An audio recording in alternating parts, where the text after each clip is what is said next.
now. Welcome newcomers. Bonjour fuckers. We are here, we are live, we are Monday morning at 6 p.m. Eastern, a little couple of minutes after.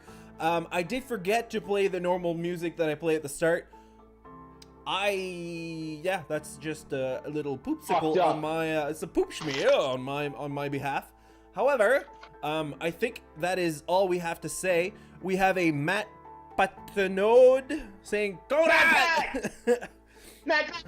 Right on. We will pass the non-physical mic over to the Dungeon Master Conrad for the beginning of the session, and we will get things rolling from there. Hello, everybody. So, as Jordan said, it is Monday. It's time for some D&D. We start every game by asking a question to develop characters, and we will start. Give me a minute. Come on, there we go. There. Sorry, I just looking up some questions for the character development question because I'm prepared. Yes. Okay, so as I said, it is a character development question, and we will ask. There we go. We'll start with Erden, our little shy solo horny boy. What would Erden do if an alien-like being approached them in the middle of the woods? I mean, he's used to like hunt in the woods and shit, so he would probably try to take cover and try to hunt whatever is approaching him.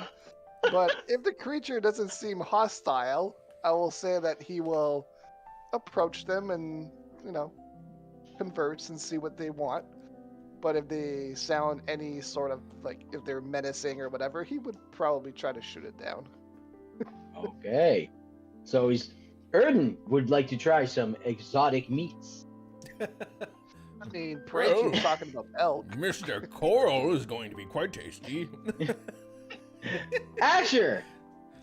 An alien-like being approaches you from the wilds. What do you do?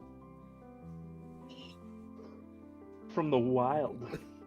I would just try to, I wouldn't go approaching it and be like, "Oh, hey, buddy, are you friendly?" I wouldn't do that. Oh, you friendly there, little boy? But I would certainly, I would certainly try to make communication with it at first, and then if it gets too close and it seems hostile, I will 100%. Level 3 inflict wounds. Oh, okay. make communication. Oh my god. The eye contact. Just because I'm a rabbit doesn't mean all I do is fuck, okay? You fuck shit up. We'll go next. We'll go next to come on, character names. Christ, Donnie. I keep wanting to say Erden. I was like, Erden. In my head, it's like, no. Erden again. What would you do? I want to change my answer. So, Donnie, an alien-like being approaches you from the wilds. What do you do? I would try to communicate with it, but I would be ready to smack it if it came at me. All right, and now the one that we assume we know the answer to, but can pull anything out of left field. Invitus Preda! An alien-like being approaches you from the wilds. Well, part 1, what the fuck's an alien? Part 2, if it's small, I'd be like, you small thing. And if it's big, I'd be like, you big thing. And I'd be like, hold. Do you know the Vulture Man? Who lives on Drury Lane? It depends. If I'm a bit hungry, I might try to eat him. Otherwise, I might just try to befriend him and have a hunting buddy. I don't know. It depends. How tall is your child? Right. So, with that out of the way, with most of our people, with 2 of our players saying, I'd eat it, and 2 of them going, we would try to be nice and make conversation. It gives you the perfect dynamic of this group if it's the first time you're tuning in. Also, can I say, So- I'm very, very glad to be level 5.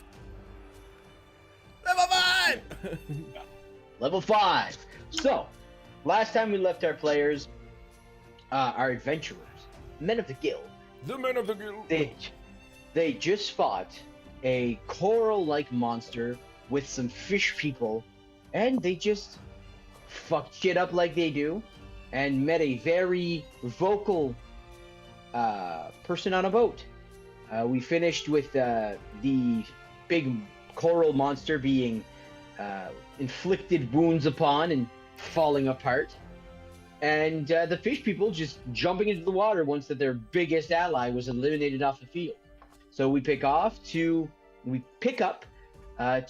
the players just on this place with a boat. The closest Prey, Asher, and Erden are still on land. Donnie is on boat with the unknown person. What would you guys like to do? Well, I would like to finish cutting off a little piece of that Kit Kat coral man and snacking and seeing what kind of taste this giant monstrosity tastes like. So you take your pole arm, which is the weapon you have right now, and just start. It's like a knife, but Cutting it. big. And if you're realizing it's not working, could you give me a strength check, please? Oh, certainly. Hooah! That is a 10. 10. Your blade's not going through this rock. It's. Oh, well, if the blade's not working, I'll just try to take a bite. Okay, so as the other guys are doing whatever they're doing, you're kind of like that kid who just bought his first Jawbreaker and doesn't realize that you have to like lick on it for a while. You're just chewing, and like like this chalky texture is being grinded from your fangs into your mouth. It tastes salty. Oh, It tastes like rocks, which I will assure you, Prey knows what a fucking rock tastes like. oh, Not surprised. salty. It tastes like a salt lick. That's the greatest way I can put it. Salt lick with a bit of slime to it. Oh, this is almost better than. No, it's quite bad, but it's okay. So as Prey is gnawing away at real stone, what are the rest of you guys doing? Catching my I'm gonna breath. look over at Prey and just be like, "Was it worth it?" Well, maybe it would have attacked us. Maybe it would have tried to eat us first. I'd rather get the jump on things like this. We should eat more random objects. Erden's still trying to like catch his breath. He just like looks up and Prey's just gnawing on that big whatever the fuck it is. Also, I'm very glad you guys survived. It was a bit hairy there. No pun intended Was there, it? Asher. None taken. So, I'm gonna look over at the captain on the ship with me and be like, "Hello. So you've been trapped here a while?" As you say this, he's climbing up the gangplank because he finished off the fish that you had been working on the whole fight, and he goes, "Well, let's see. I had about 20 men. The fish took about 1 a day, so I'd say probably I've been here for almost a month." oh, How did you get stranded here? is Donnie talking to a fish man? What's going on over there? You just see Donnie next to a cannon facing away from you guys, but you can make your way there. But it'll take a little bit. Donnie can have a conversation with him. Sounds good. He goes, well, this is my ship. Introductions are needed, I suppose. How are you doing? My name is Lacayette. Well, you may call me Lacayette. Nice to meet you, Lacayette. I am Donnie. Actually, we were looking for you. He got goes back, holds his sword, goes, now, I hope you understand that, sometimes a smuggler, when you say I'm looking for you, it's sometimes good, it's sometimes bad. So, which one am I looking at here? We Sometimes were good, looking for some help. sometimes We were looking for your help to guide us through the aisles, so I'd say good. Good in this case. Oh, okay, that's good. And as you're having this conversation, Prey, Asher, and Erden just like climb up the gangplank, and you see that he's talking to this. He's an older gentleman, wearing a very not flamboyant but very well kept dark gray like sailor's captain's outfit with a tri-point hat, big feather, and he's just like, no, good. I will gladly show you across the aisles, but I hope you have more than that fucking dinghy to get us out of here. Well, And he's pointing to the dinghy you guys took. well, there's a mighty boat. Is this the Coyote? I am Lakayot. Lakayot. Pleasure to meet you, Mister. Yes, Mister. Thank you. And I shake his hand. Mister. Okay. Pleasure to meet you, the gray man. And he looks at Asher and Erden, introduces himself. Lakayot. I introduce myself, Erden Solak. I also introduce myself with a handshake up instead of laterally. As you go, he actually kneels down to your level, like on one knee, like, it is good to stare at the person you shake the hand right in the eye. You know what I mean? It's a sign of respect.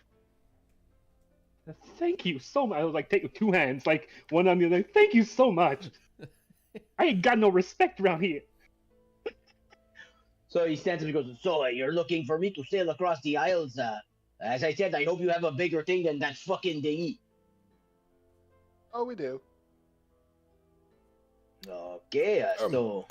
Also, since I saw this boat and there wasn't anybody on it when I saw it, is it my boat now? No, the Nightingale, she is mine.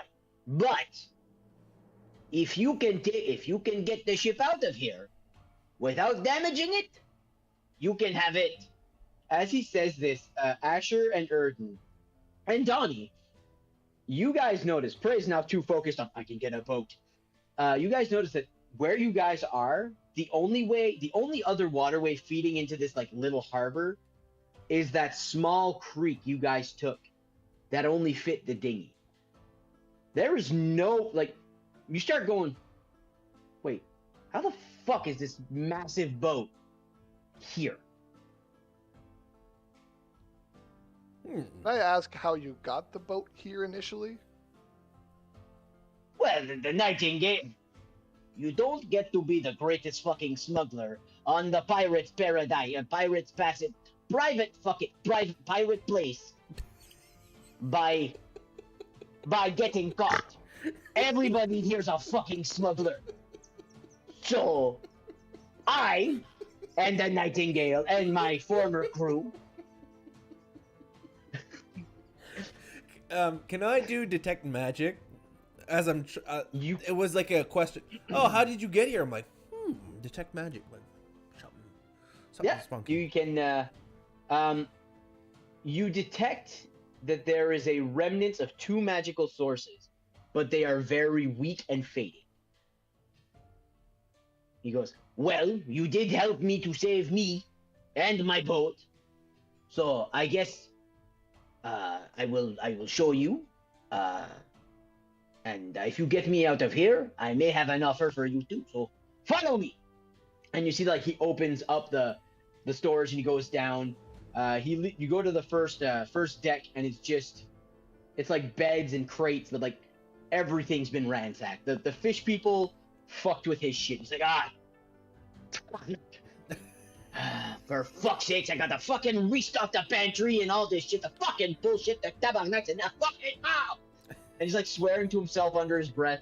He goes, whatever, I've got my health, that's all that fucking matters.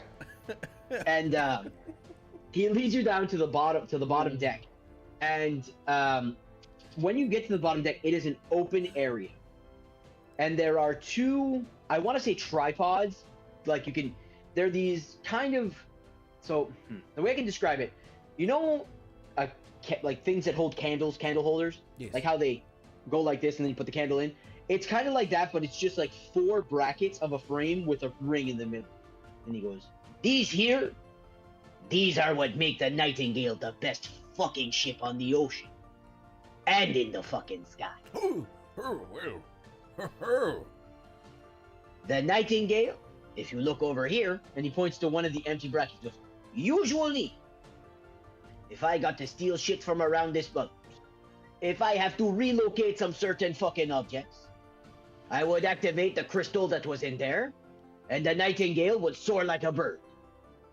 But sometimes when you relocate or take or borrow, like a vulture. But like a Nightingale, it's a bird. Oh, like a vulture? He's not the brains of the operation, is he? Oh, I'm the third mate. No. Erden's the first brain. I'm the third brain. So he looks at her and goes, oh, so you're the first mate of your ship. Yeah. As you say this, he kind of focuses all of his attention to Erden now, detecting like, he is the leader, this is who I need to talk to. He goes, so if I get chased on the water, we activate the crystal, the ship takes off to the sky, and if you're in a fucking water boat, have fun keeping up with me. As he turns his attention, can I go up to the thing and try to like make it work? Yeah, you can, but you feel the like your detect magic still up, and you feel like this is where the magic was emanating. It is a strong, but it is like if it was able to activate, it would be very powerful. And you could detect it easily, but it is fading. Like it is faint, and you're trying to activate it. It goes, yes, that's the problem with why I'm here. My first mate decided that he was going to branch off by himself, and he took the 2 fucking crystals. So that one made me fly. But this one, and he points to the other empty bracket, he goes, this one here. Sometimes you take something from a more advanced civilization, so when you take to the sky, they can fucking keep up with you. Not that fun. This one here, you touch it, the ship and the crew, you get transported to another plane that is kind of like in between this one and another one. I think the person who I took it from said it was the fuck is it called? Another plane of existence. If Jordan says ethereal plane, Prey does not know. Yeah, neither I do know it's ethereal plane. This guy don't. Okay. He's like, it's just another plane that just, it's like next to next. So like, say I'm going, oh shit, need to run away. I make them hit the crystal turn on. I can drive through anything. Slapper and 4 low. I have a feeling that through this whole conversation, Erden is just trying to act like a first mate and just, like just really be into the conversation, but he has absolutely no idea how the fuck this machines work. Look at my Arcana +1. I'm like, So he goes, so my offer to you is if you can get me out of here and you take me to a port where I get a new crew and I restock everything, I bring them back over here and I get I get the Nightingale out of the Shattered Isles. Let's say you've got some goods that need to be moved. Well, I'll take your stuff and I'll move it to wherever you want free of charge as a thank you very much, merci beaucoup. And to add to sweeten the deal, to make sure that I am good on my word and that you guys get me the fuck out of here, I will give you 10% of some of my lucrative jobs. And we can basically say that this would be a partnership. I would be part of your fleet, but as an independent contractor. So you would That sounds literally like a be a good you would literally be a partnership. I like that. That's wait. Oh no! That's a funny one. You could say Look that at I'm a me. punny bunny. I like chips too. So okay. So you want us to bring you outside Yes. of here to a port where you will get a crew, and then we bring you back here. Oh no! I find my own way back here. I'm a fucking smuggler. I'll steal the ship if I fucking need to. Oh, fuck. Well, Erden, can I whisper to you momentarily? I just bring Prey with me a little, privately. I'm not even like. It's as if I wasn't trying, but like, he could steal our ship. We have to be careful. Yeah. As Erden is like hearing everything, can I roll insight to see? I'm telling Yeah, the yeah. truth. He's like, hey, I'm telling the truth. Insight on on Prey. Tulakayat. Man. It's a 13. Okay, give me a minute. He seems a bit shady. He is a smuggler. But the part of getting him, if he helps you get out of here and you get him to a port, he will get a crew, seems to be true. Speaking of deals and partnerships, gets a bit more snaky, and you don't know if he's telling the truth or Erden, do we tell him that what we're trying to do? What do you think? Well, I'm thinking if, like, all he wants from us is to bring him to a port. What if that port is in Seption? We tell him that we need to sneak into Seption, and we can, like, as whenever we get to Seption, tell him that we need to sneak our way in. Once we're in, he can gather a crew there. Like, and we did our part of the deal. We brought him out. Right. Should we be like, oh, and by the way, there's this Captain Santiago that wants to blow us apart if a person that is totally not with us is with us. Just a heads up.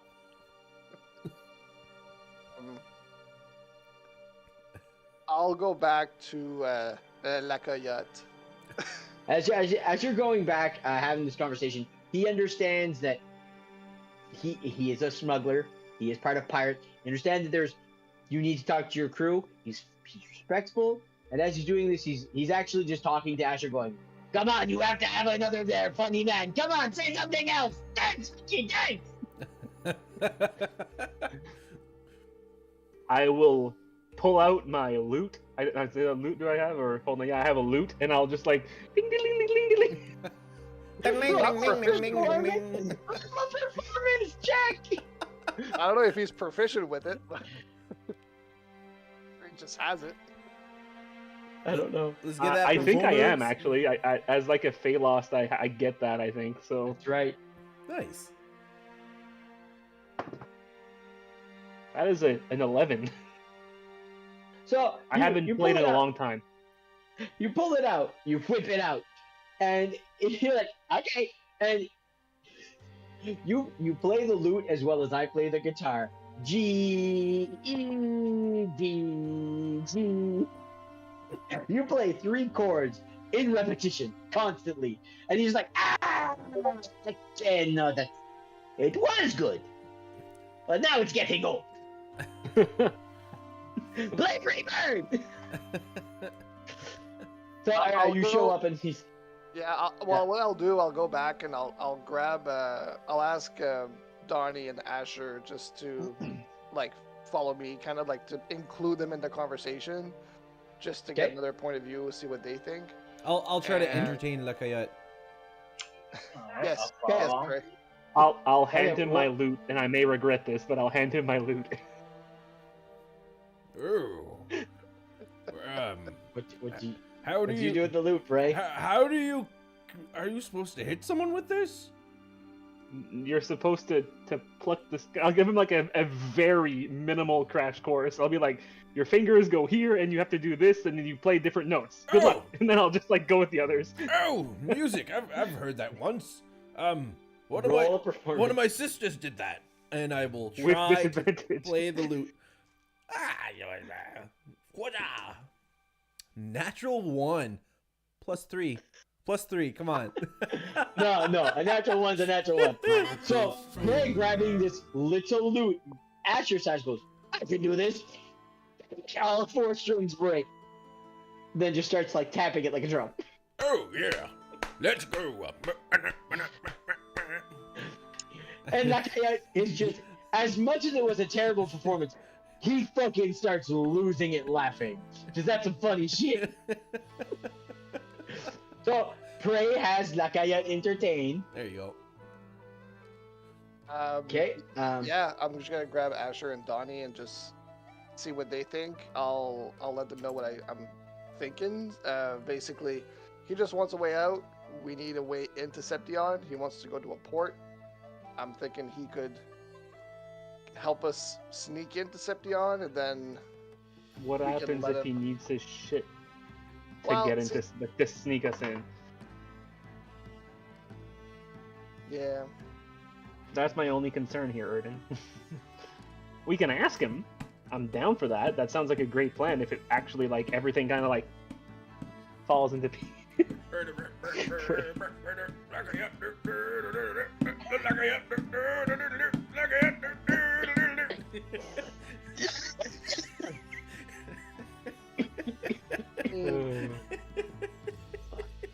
I'll be like, Erden, I'm on board. Let's try this out. What do you think, Donnie?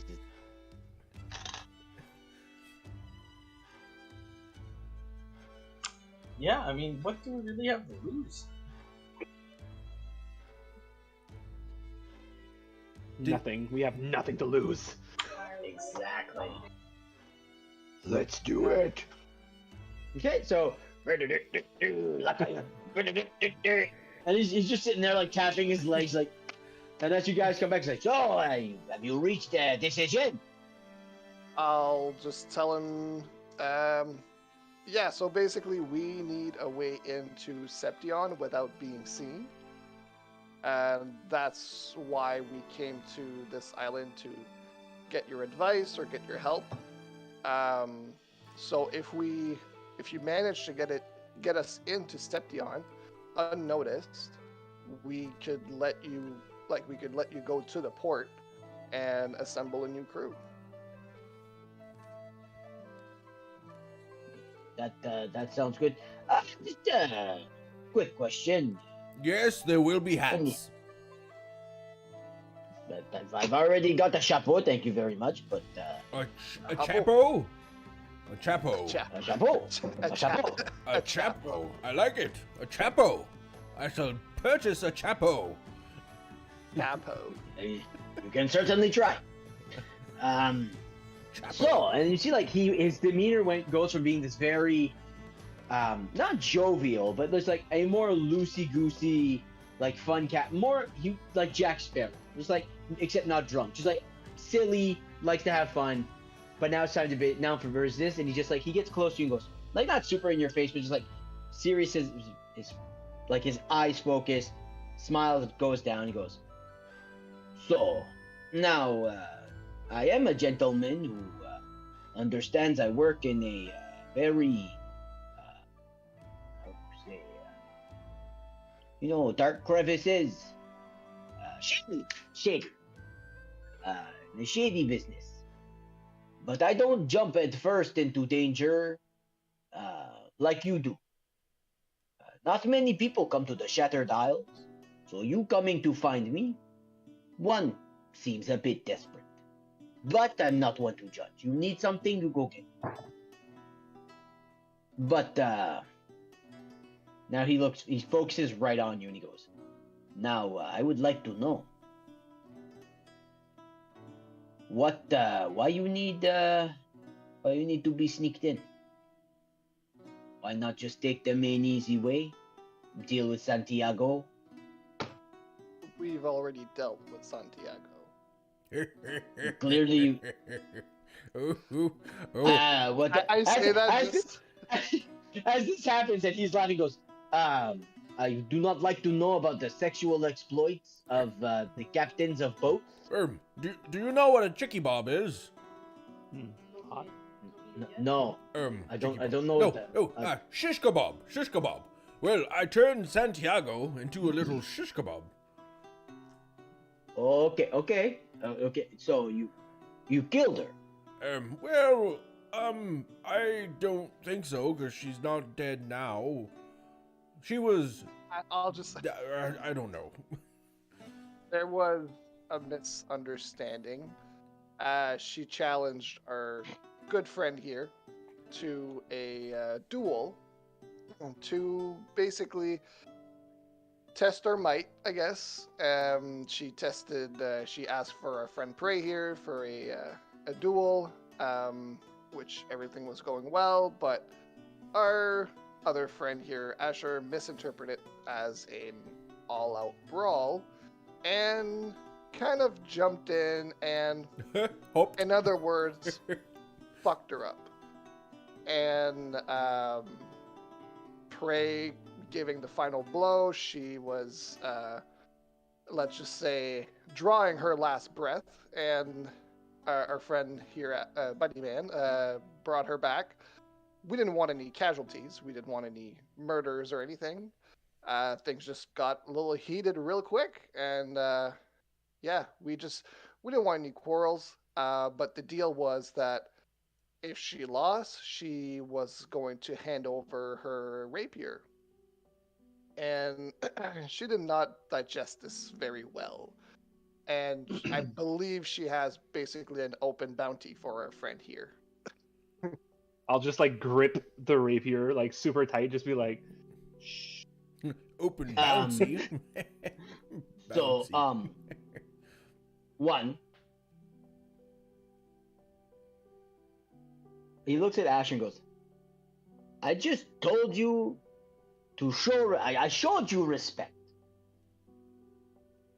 You clearly did not show it to Santiago.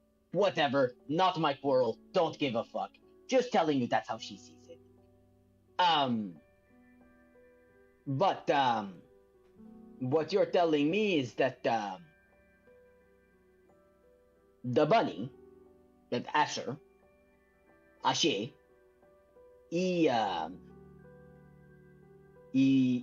intervened in a fight that was not his, plundered the riches of said fight, and those plundered riches just so happen to be the fucking Santiago. Do you know what? No. He looks at Ash and goes, "Do you know what you wear on your hip right now?" He's looking at Asher. Because I was gonna say I'm gonna look over and be like, a very, very pretty rapier. No, what you're holding is a family heirloom of 4 generations. 4 generations of Santiagos. Her great-grandfather, her grandfather, her papa, and now her. You have the only memory she has of her father on your hip. It was her silly mistake to bet it, but she was sure she could take down Big Man. I kind of understand why she wants to murder the bunny, no offense. But I will make you a deal. I have a feeling that you saying not accepting the partnership, I get that, I'm a pirate. Usually, I charge, certain prices for the certain type of job. But I say we come to an agreement. You and me. And he looks right at Erden now. You hire me to guide your ship to Septia. You know where to find me. This is usually where I hide. But in return, I want you to find Sébastien Lévesque. You cut that fucker's throat, Mhm. and you get my fucking crystals back. Is that really somebody you know? Because if so, that's funny as shit. Does That was he? a very specific name. But it just fucking sounds from a name from up north so bad. Well, Yeah, it seemed wildly specific. It was just like, Sébastien Lévesque, I'm coming for you, bitch! I'm thinking of French names, guys. Say the question is, Conrad, do you know somebody? No, I know a Sébastien. I know maybe a few Lévesques, but not a Sébastien Lévesque. Okay, well, Sebastian cut- Levac. You slit his throat. You get the crystals back. Because he is my first mate, and he absconded with what makes the Nightingale the fucking Nightingale. Now, Fair. you bring them back to me, then we can talk about partnership and all this stuff. But, if I hear that there is a ship that goes from sea to sky, and from sea to sky to nowhere can't be seen, I will fucking find you. Oh, And you I mean will if fucking- we keep the jewels? You mean? Yes. Oh, I will make sure that the last breath you take is salt water. Well, that is a bit weird. Have you tried to Oh. breathe in water? It doesn't work very well. I'll just like kind of like leave my hand over to shake his hand, and I'll just say, "I search no quarrel with you. We just want to get things done, and if you're able to help us, and we can help you in return, we'll do so honorably." He, Erden's extend, he really extends trying to like first mate the Yeah. shit. So he looks at you. He's gonna roll random dice. Okay. He looks It at you and hits. goes. Doesn't check. Ah! No. he goes. You know what? I like the cut of your jib. And he grabs a dagger, slits his hand, and extends it. We seal this with blood. Erden grabs his dagger, twists it, slashes it too. And just. You now have Lucida. That is not a lot. What's this? I'll Ah! my hand full of blood. I'll just turn to Asher. I'll be like, I'll just. "You- Can you like drip it in my mouth, please? Just.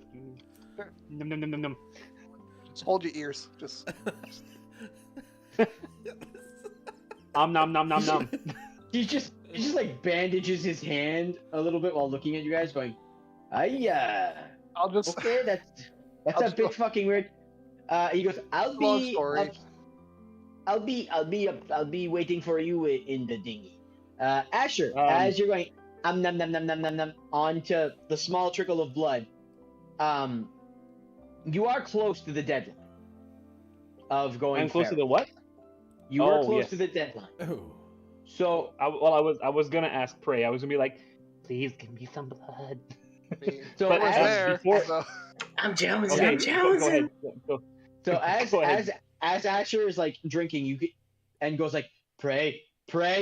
You see his eyes just darken, like you're seeing this pray darken, and like when he finished the coral monster, his mouth, instead of having two buck teeth, is now turning into what seems like a shark's mouth, just jagged teeth growing out. You've seen this before. This is before he lunges, but he has self-control, and he's saying, pray. Basically, he's saying, bleed. Yes. And I'll cut myself pretty deeply and just squeeze like a lemon. horny boys So- bloodbath. Yeah. As blood I'm cocky. done feeding, do they take any damage for that? I'd say they take 1 point slashing just because they cut their hands. Okay. I will after I'm done and kind of like back to Yeah, chill. it takes a little bit, but you're satiated. Yes. Is the captain still there? Oh no, he said he was like when he saw Erden start like milking his hand for you, he's like, "This is weird. I'm in the dinghy," and he left. Our dinghy? Yeah, because he knows that's the way out. Oh, so he's coming with us. Okay, yeah, that's right. Well, yeah. Okay, I'm gonna cast Mass Healing Word on all of my homies. Oh, yes. While you do that, I also have a question. Where is Sebastian Levesque? Yeah. He didn't say, Are did you he? asking? He's gone. Ooh. We'll have to... Everybody heals 8. Ooh, baby.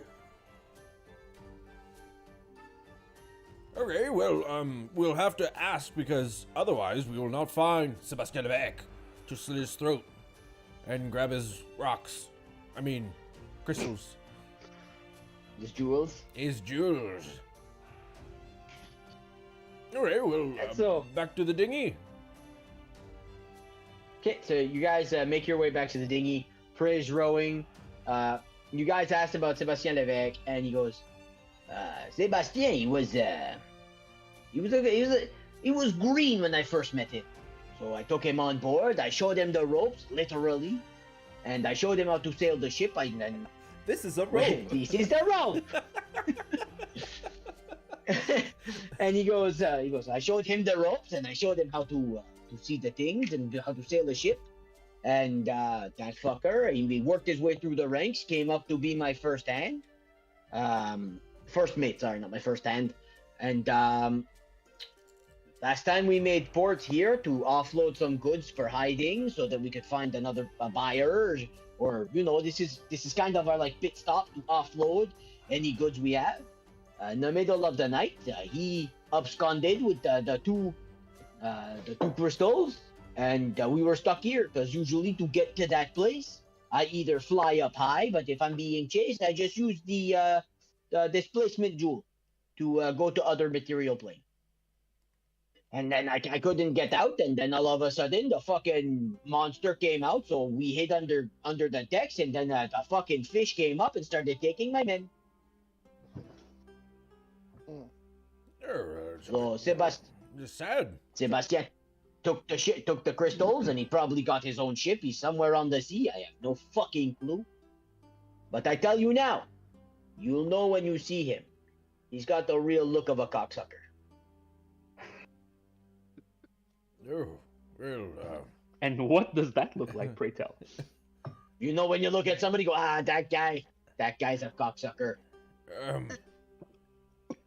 I'm not sure. I understand the look we're looking for here. Is it like a mouth agape? Just mid-suck? Well, Sebastien Levesque, he has the defining features. He's a bit cross-eyed. He's got one eye looking one way, the other one looks straight at you. He's got a bit of a tooth gap. He's got a bit of a big nose. Kind of a portly fella. He looks like a cocksucker. Oh, well, that's interesting. Should we be aware of his widened vision? Is it a problem tactically? I don't think it is, but I don't know. He was a good sailor, that's all I know. And the gap in his tooth, was that from a cock? Is that what happened there? I don't know. It was I don't know. I never got, but I heard from other sailors. I understand. I shouldn't have asked. I understand. That's okay. No, he would. He may have sucked cock, but I'm not one to judge. Like, I don't care what he does. Like, I don't care as long as it didn't. A sailor's life for me. You know what they say, right? Though loose lips, they sink ships. Oh, what makes the ships fly? Wings or crystals? That doesn't rhyme as well. That doesn't. No, that doesn't go well. Is it the blowjob guy? I don't know. Well, anyways, that's probably enough of that. Like, this conversation is happening on the dinghy as we're trying to get back. Oh yeah, like this is Prey and like I just talking to one another as Prey's rowing, and everyone's just stuck with these two guys just trying to make stupid rhymes.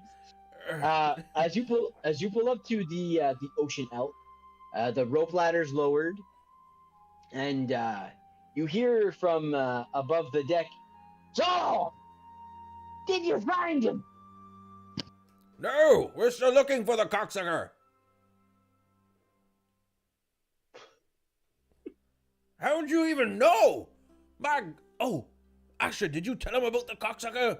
The gap-toothed, cross-eyed, big-nosed, big guy? Sebastien Levesque. There's one guy who's gonna be watching this stream like, what the fuck? I feel targeted. My mama tells me I'm pretty. I feel targeted. If there's a Sebastian Levesque watching, we mean full offense. if his name is Sebastien Levesque, oh my fuck. You have the look of a cocksucker. All right, so as you guys board onto the ship, you see Lacayote's like looking around, and then he sees Foghorn. He goes, "No, bring me back to the Nightingale. There is no fucking way I am staying on a boat when you have James Foghat as the captain." And then Foghorn goes, I gotta fucking find. I'm gonna do the French accent all the time now because it's so easy to do. He goes,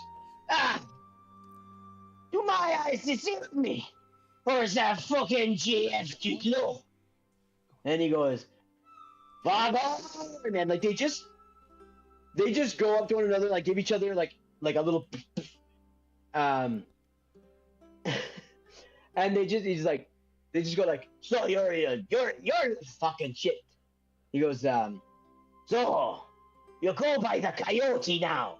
Oh, you know, Foghorn, like, fuck, it's so hard. You know, I have to go and do the things. Like, I could not say that my name was Jean-Francois. Doesn't have that much of a ring to it." And like they just come up to the main deck, just walking towards the wheel, talking to one another. So, Lacayote is Jean-Francois.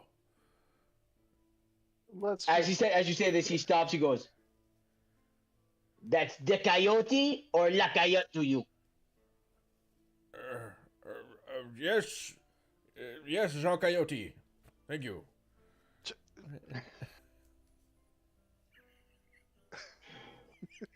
I'll just like peek over and look at the Coyote, and I'll just be like, "I'll take care of it." Thank you. We will get a chapeau, and we shall be good friends. I'll just look at Prey and So- just be like, "Forget Jean-Francois. Forget that word even happened." Jean-Francois. Got it. It's in there forever. Thank you. Fucking prick. So, he gets behind the wheel. The ship is pulled back. You hit the main river. Now we will jump back into guild checks, but with a very lower DC because you have the Coyote. It's still challenging to sail this. You still need to be a sailor, but you have a person who knows the ins and outs. With like I said, I'm in the crow's nest. all right, so climbing the crow's nest is Asha Bunnyman. So, who would like to take the first challenge? I will roll to see what the fork is in front of us. There's a Because there's probably fork. going to be a fork. Well, there's probably going to be a fork. All right, roll a perception check as you are trying to perceive what is coming your way. Oh no. 16 plus. We saw vultures. It's a sign of death. And Oh, canyons. it's not ash or evil. Or a sign of power. Oh, Okay. yes. 16, just natural 16, No, 16. Okay. Yeah, go ahead. Yeah, it was so- a natural 16. So as you are looking around, you're the first time you guys came, it was, where are we going? Where are we going? This time you see Lacayotte behind the wheel. Foghorn's actually just like right beside him. Like it's weird because the Coyote's focused, but having a full-fledged conversation with Foghorn. You can hear Foghorn losing his shit laughing. It's really weird, and he's just steering. as you go, as he's just following the river as he's supposed to, you're keeping an eye open. When you see like a low hanging branch or anything, you scream it out. The ship like veers a little bit. You are keeping the ship safe from damage. That is a success. Who would like to go next? I'll go next, and I'll try to help. Like as we're sailing, I'm gonna go around the deck and help around everybody who needs help. Okay. I'm trying to find the right skill for that. If it'd be like, if I'm helping with the ropes and everything, if it'd be like a sleight of hand, or acrobatics or athletics if I'm running around. I would say you can, if you want to be tying the ropes onto the deck, that would be an athletics. If you want to be doing, have to be onto the rigging, jumping from like what Donnie used to do as a bosun, basically swinging from like getting sails up, getting sails down. You can glad to try. I'll do the athletics. I'll let Donnie jump around. He was good at it last time. Okay. That's good thing I rolled high because I have 0 athletic. It's 16. Okay. So again, with the ship not being in rapid waters or with chaos happening around you like it was the first time, and having a captain who knows what he's doing in these waters, you can actually take your time, tie stuff off. That isn't, you're running around. You're not running around. You're actually jaunting and you're tying and like making sure that they're proper knots. Kyle actually helps you, and it goes smoothly. All the rigging's strapped down tight. Who'd like to do the next challenge? If I may, I would like to take a look at the lay of the land and see how laid this land is, and try to help and shout to the eyes and the hands of the boat and set the sail. I'm gonna try to do a survival in terms of seeing the land and being like, oh, we should go this way. I was like, where is this going? Yeah, I was like, what does he want there? All right, yeah, roll a survival. Hoo-yah! Natural 2 for a 5. So as you've got Asher like saying things like low hanging branch, log coming up, you've got Frey going, the trench seems shallow here, turn left. And like he's like, okay, this is the right path. And like the ship looks like skirts almost get landlocked. It pulls back. It's like everybody when Frey yells something and something happens like that it's not supposed to happen, Frey just like turns and the whole crew's just looking at him going like, the fuck? I said the opposite of what I said. You should have listened. All right, Donnie. What would you like to do? I guess I'm gonna just jump up back into the rigging and start pulling the sails around, trying to help us maneuver a bit smoother, maybe counteract some of Frey's bad directions. All right, roll an acrobatics. He said he was hopping in the rigging. Ugh, natural 1 for 7. Oh no! So as you're like, okay, I gotta counter react. I can maybe drop some sails this way so the wind can push us. And you jump up, you start to untie, but then, and it skirts and it kind of jostles the rigging. You and the other bosuns just like, some of them like are holding on. They lift themselves up. You are holding on to a rope and swinging. You climb up. Your attempts to try to help are somewhat successful, but not enough to counteract Frey's lack of depth with water because he doesn't know water. This is the same as a canyon. Just follow the dirt. So that is another failure. And now, who would like to do the last check? Okay, hold on. Let's take a quick At look the here. start. So we had perception, we had survival, we had... Perception, survival, acrobatics, athletics. Okay. Can I try to...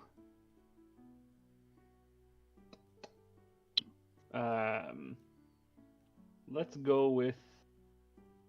What could I do with sleight of hand from up in the crow's nest? Would you think? Is there anything I can like adjust to make sure that is there any of the things that are loose attached all the way up here that I can like maybe try to tighten and make sure that Usually they're the not crow's nest is a platform with 2 rope ladders to get up to. It is made for watching, and that's solely it. If you can find a way to, if you want to find a way that you use sleight of hand and explain it to me, I will set a Yeah, DC. no. This is the beginning of a new round because everybody went. So if anybody wants to take a shot at it, I was gonna try doing like what I did before. Try to do. I think I used performance last time, or it was persuasion. I don't remember. But basically, acting like the first mate. Like really, like at first I was helping them, like trying to set everything up. But then I was like, went on deck and actually telling them what to do instead of helping them. yeah, that would be. I will allow either persuasion or intimidation, depending on what type of leader you're trying to be. They're both the same. So Go persuasion. So it's like Biden or Putin. Is that what you're saying? Oh god. Oh god. Poop smear. Burp smear. I rolled an 11. So, as you are seeing, like, okay, with the skirting and people actually hanging off the rigging, the crew starts to not full-blown panic, but you can see the unease in their eyes going like, oh shit, even though we have a person who knows where they're going, we are still inexperienced in this environment. We're fucked. And the first thing you do is you look at Kyle and you go,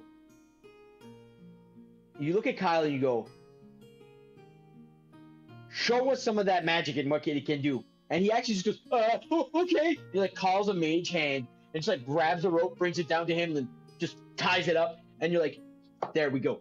As soon as you see that he listens, you go, you grab those ropes, help the bosuns, and you start just directing people.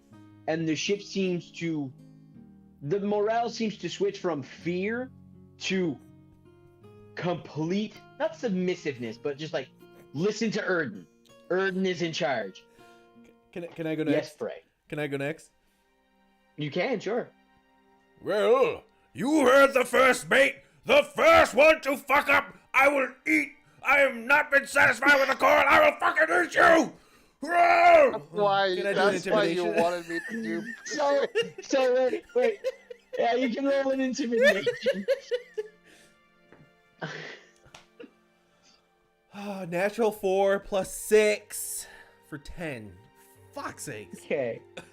So, you guys had already gotten your 3 successes you needed. I just wanted you to intimidate people. 'Cause it's great. So, I'll say that the 10 plus Erden's 11, like, it went from, yeah, we should listen to Erden, like, Praise fucking nuts. I will eat you.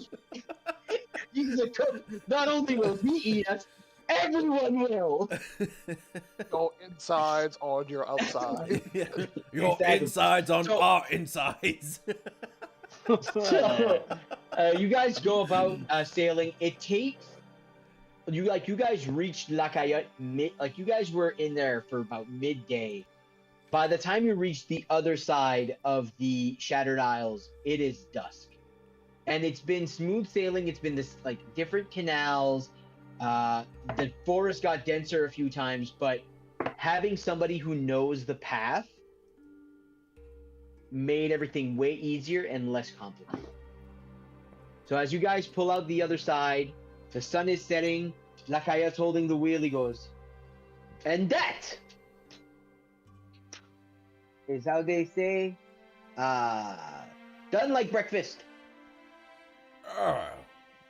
But it's late in the day. Do you want breakfast? He looks at you Gully. and goes, breakfast? You see the door open. Hi. This man I think wants French toast. You kill it. And he before he closes the door, looks at you and goes, 100 gold, right? Ask Donnie. He's the gold man. Actually, could you come here for a minute? And he's like, going like this to you. To me? Yeah. Yeah, I'll go up. He goes, actually, the 100 gold was thrown out the door, but you told me you'd give me whatever was in your pockets.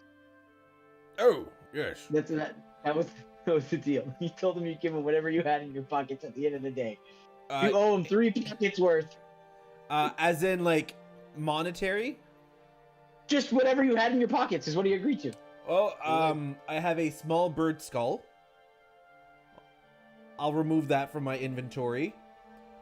I have a black wooden pipe that creates puffs of smoke that look like skulls. That is a trinket that I did get in my background, so he can have that.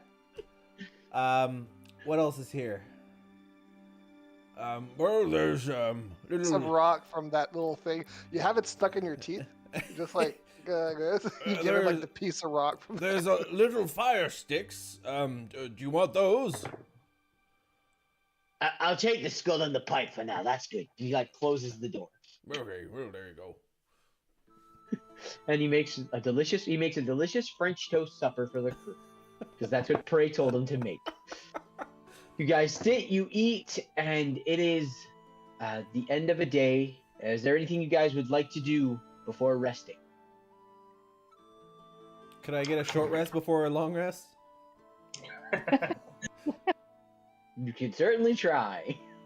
I would love to try. Oh, I woke up. Time to go to bed.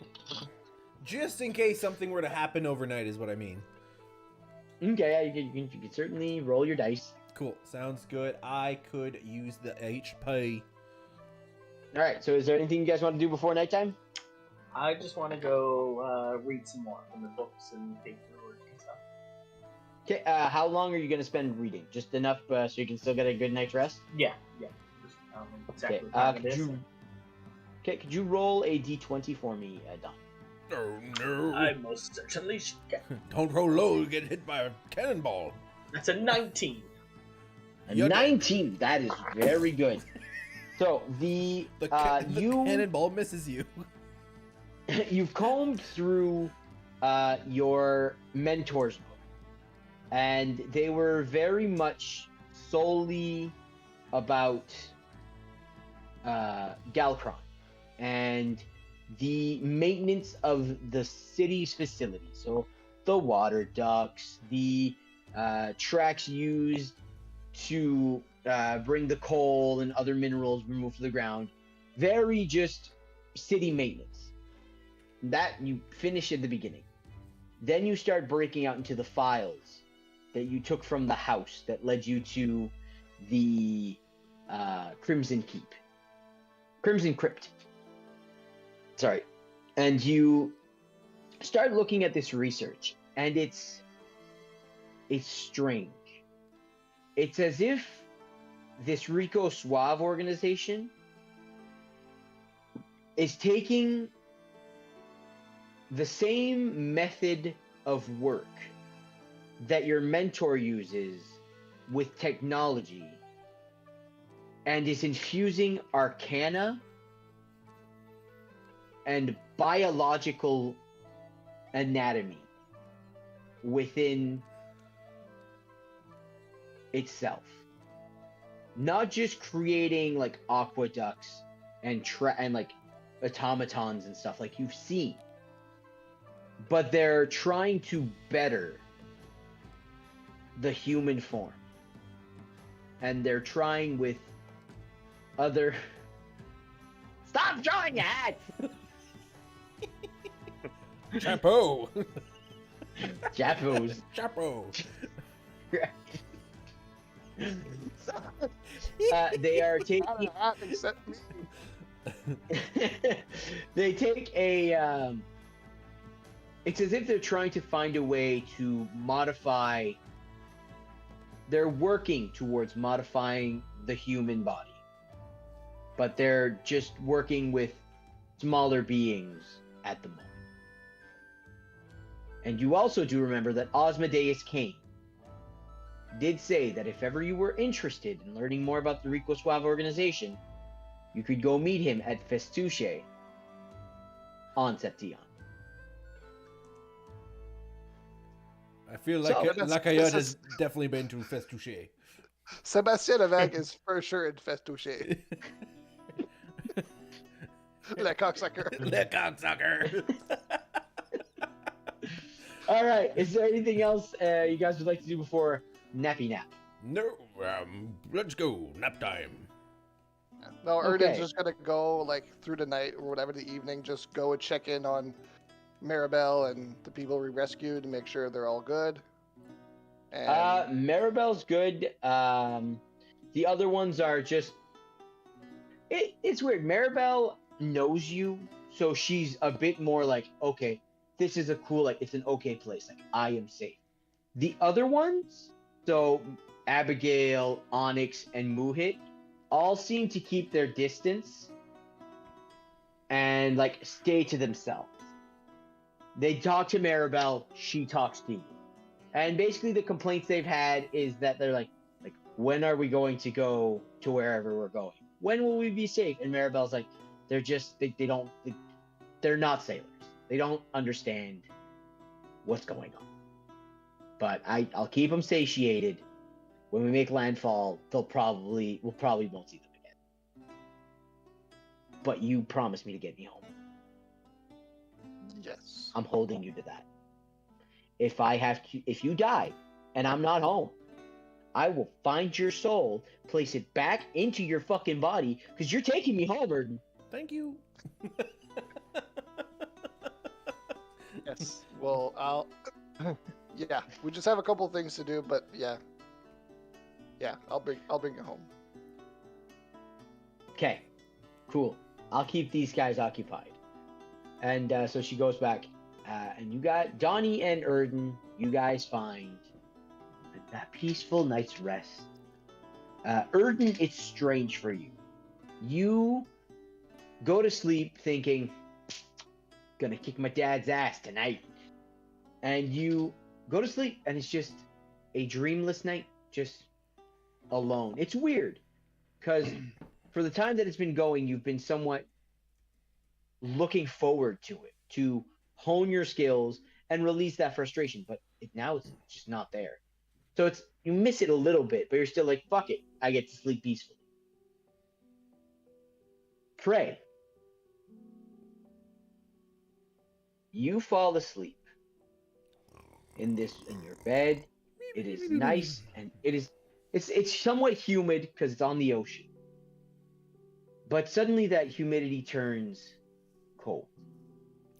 You're sweating. You're sweating, but you're cold. Sweat cold.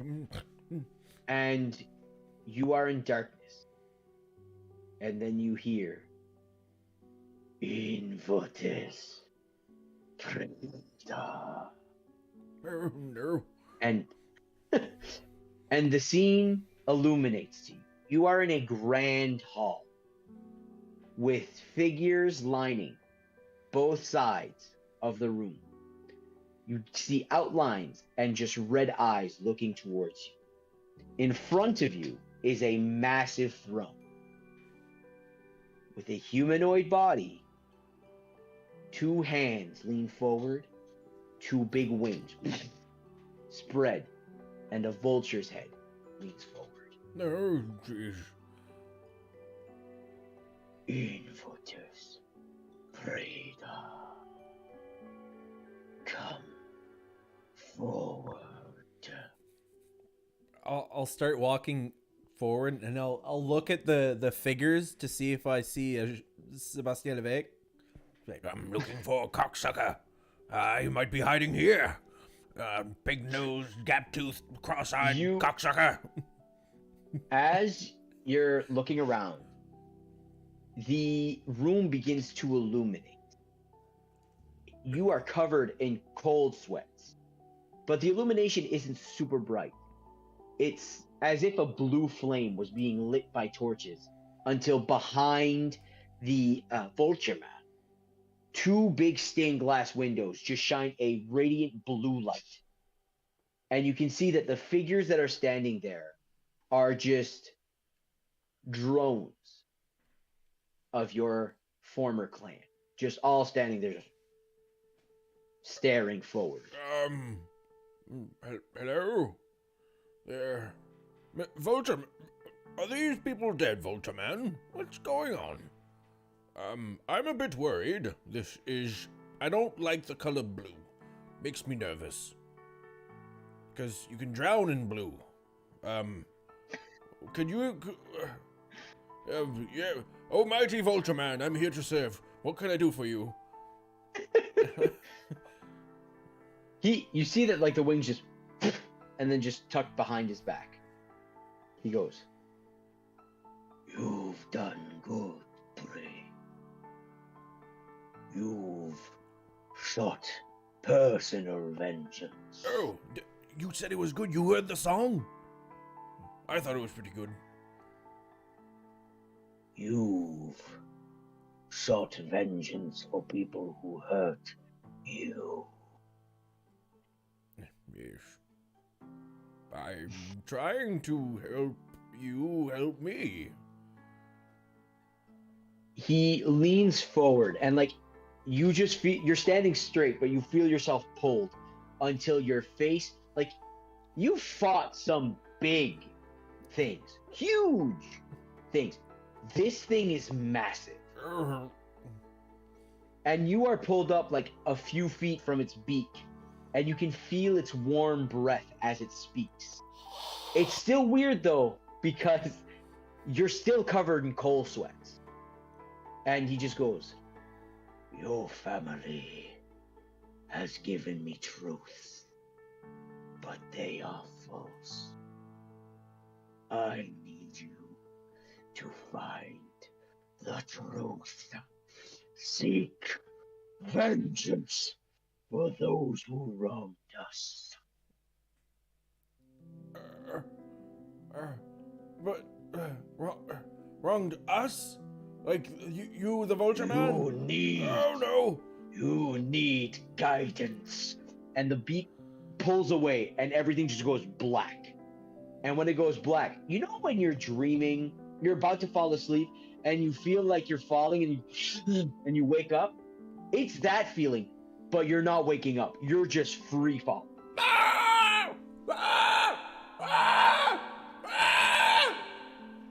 And that's the thing. That's the thing. As you're free falling, you hear your scream echo. And you begin to hear.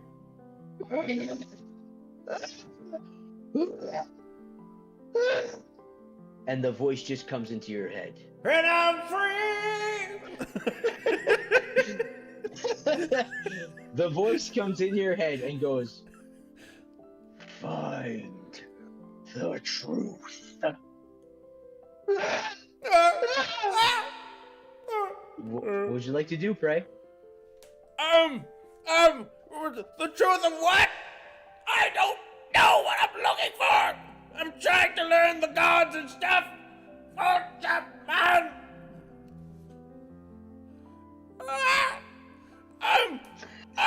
We're going to find the Loramsis, the vampire. Is it the vampire? Is it is it the What would you like? the wave people? You're falling and you're screaming and you're just hearing the figures begin to come closer to you and you can see it's your family. Do I need You're to seeing go your home? family. Do I need to You're return seeing to your the family canyon? plummet to death. No! Dude, I don't want to see this! I don't know! I'll just like close my eyes and try to stop screaming. Okay. You hear the screams. And he goes, "Find the truth." I don't know what you want from me.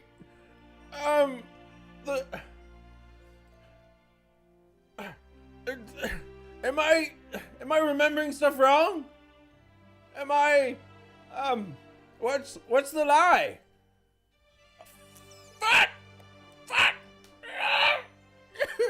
What would you like to do, Prey? You're falling. I would like. Can I? That's our Wervag at this. Can I summon my pact weapon? You can certainly try. I will try to summon my pact weapon as a halberd. And I'll try to line it up that if I actually do hit the ground, it'll like end this. Okay, You're like, you summon it. You.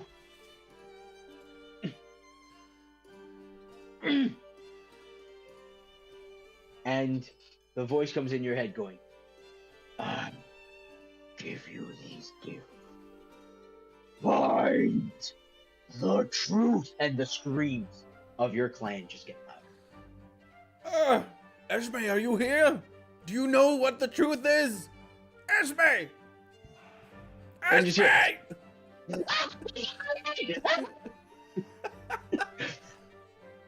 She, poor fucking goblin.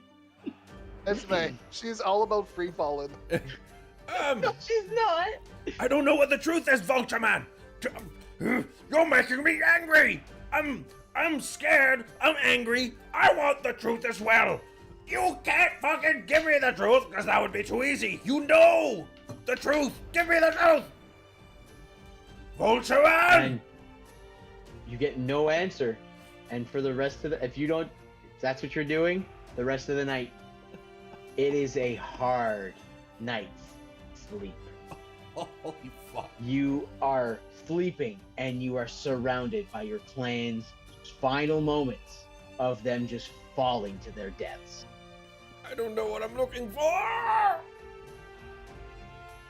Okay, that's what Praise Night is. Woo! Painful. Asher, you fall asleep, satiated from a nice blood meal. You saved some people. You killed a fucking huge thing. Like that thing was like bigger than you. You fucking annihilated it. Most things are bigger than him. And as you are falling asleep with joy that you defended your friends, you awaken in a pond, just floating in the middle of it. You hear the water just trickling into this water. You hear like small brooks trickling into this body of water as you're just floating in the middle. And you feel at home. And usually when you had these dreams, you would be visited by Eldath. You open your eyes expecting to see the big wilds of these big pine trees and maple trees, blue sky, but when you open your eyes, you see the familiar sight of the purples, reds, blues, all blending in together with stars surrounding. But you're in the pond that usually you met Eldath in. And you look to the side and you see Mr. Voice. Somewhat different than last time, because last time he seemed like a distorted figure. Now, he's a bit more corporeal. You see that he's a hooded figure, his face still hidden, just dressed in purples. And he's just sitting there with his feet in the water. And he goes, Asha, my sweet, sweet little bunny. How are you? Hi, hello, Mr. Voice. I'm good. How are you? You look very purple. It's one of my favorite colors, if you will. I could tell. I'm starting to see quite a bit of it lately. I was true to our bargain and spoke with Eldath. It seems that our views align for what the future might be.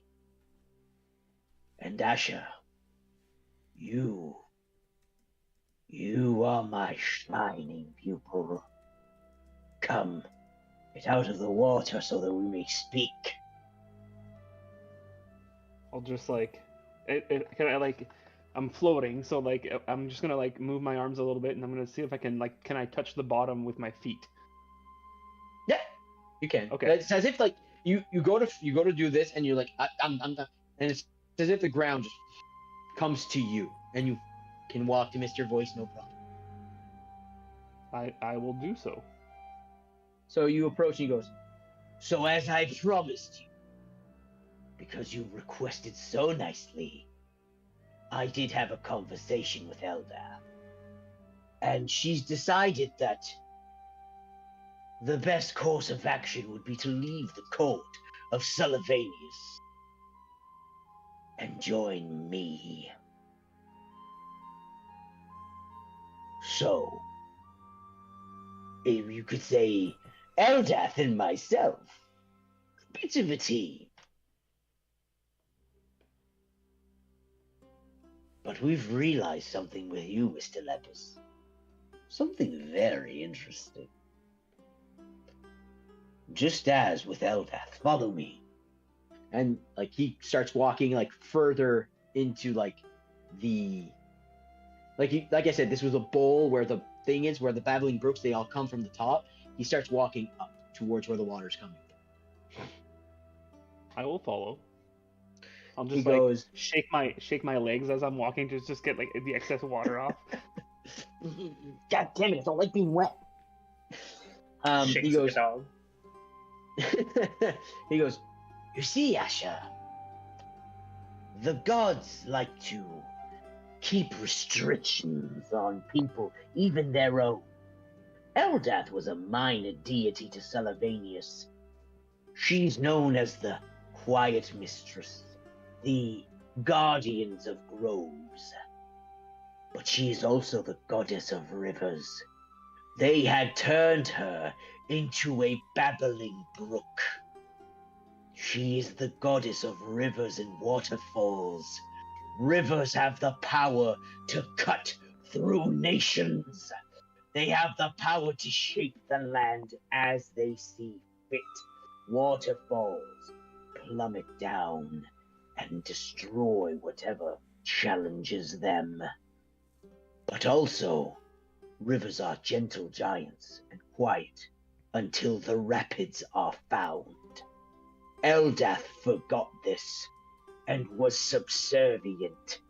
Now, I give you what your goddess could be." And he shows you, and you see Eldath. It's not like this massive grand gesture, but she's taking waterways, and she's just carving through lands. And she's reshaping Earth. A goddess of water just controlling Earth by sheer power of her domain. And she's just so focused. It's like a dance that she's doing. She's just carving through. He goes, This is what the gods do not want us to have. They do not want us to have the freedom to explore our powers. I brought this idea, and they shunned me. But thanks to you, Mr. Lepus, you have given me a way to expand my horizons. So, I offer you the same thing. Yes, you say you wish to preserve life from nature. Nature is chaos, boy. Nature takes what it will. Time makes nature victorious. And it takes what it needs and cripples the rest. You seem to not care so much for, how do I say, the laws put upon nature. You seem to thrive on the chaos of it, taking down what stands in its way. Am I hitting the nail a bit on the head, my boy? Well, I've always thought that they've always pacified nature. Nature has the strength to overgrow and take over, and they always just try to limit it, and they try to control growth, and nature should be able to grow to its full potential. Then I make you an offer, Asher. Cast aside the laws of man and what they restrict nature to be, and embrace the chaos. Let nature be what it was meant to be, the destroyer of worlds.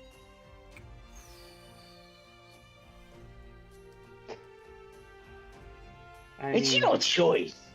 I'm all about choices here.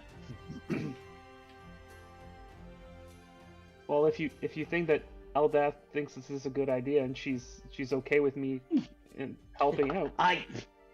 Pardon, give me a moment here. I do not speak for the goddess of rivers and waterfalls. Let her speak for herself. And Eldath turns, and like I said, you're used to seeing her with these, just her elven form. You've seen her in a water nymph form. She's elven. She has blue hair, but with purple tints in through it. And she goes, Asher, we need to show my brothers and sisters that we have been suppressed. This isn't working. Why would my followers like you, why would the devotion you show me serve Sullivanius? Why should you have to choose between gods? Why can't we just all be great and free to do as we please, to work together, to show the world that together with unlimited power, we could do anything. And this is like the softness of this is like really appealing to Asher. So he's just like, you're making a lot of sense. Like, I mean, it sounds like that's something that we can do. What do you need from me? Well, my boy, you've showed me an avenue that I've never thought of doing myself. Of opening the door to new deities to this world. You brought me Eldath, and together we are revolutionizing the way it works, but we're not strong enough. I give you these. And he gives you a small pouch. Take them. They're a gift of appreciation. I'll just like extend my hand. And he gives you a bag. You open the bag, and there are 3 beads, like big marble-sized things, and they're just swirling with the colors that represent Mr. Voice. And he goes, I call these beads of liberation. Introduce them. Well, you find a minor deity that is subservient to one of the mages. Then just place this in one of their altars, and you open the door for communication between me, Eldath, and them. The more minor deities you bring us, the greater change we can make. The more we can liberate the world from the bonds and flaws of control. So what you're saying is, what? Side note: what's the name of the sea bitch again? Oh, Umberly. Umberly. Umberly. So I'll just say like, so you're saying someone like Umberly would be of service. Umberly is one of the mages. If you can bring me Umberly, the things that we could do would be unimaginable. Well, if we're gonna make the world a better place, we might as well get everybody that we can. So I'll see what I can do, Mr. Voice, and then I'll look over at Eldath and be like, and for you too, Eldath.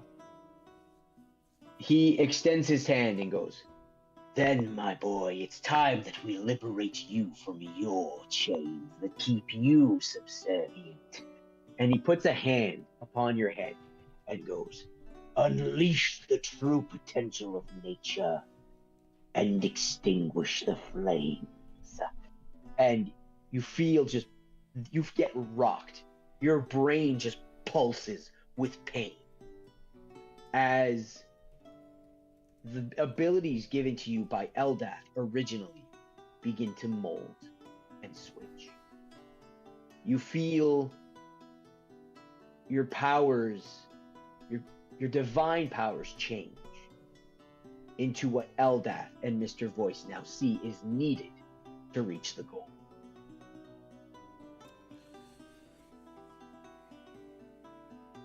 Welcome to the Death Domain, Mr. Nepis. Oh, shit.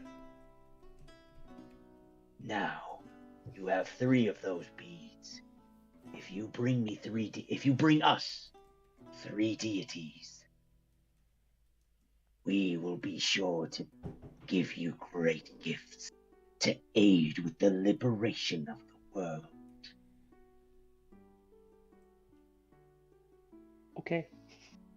Sweet dreams, my sweet prince. And Eldath comes, gives you a kiss on the cheek, and you fall asleep. And it's morning time. Good night. Everybody is well. So smooth. Everybody has a full rest. Everybody's nice and rested, except for Prey. Prey, you had a rough go. It was a straight 8 hours of reliving your family's demise,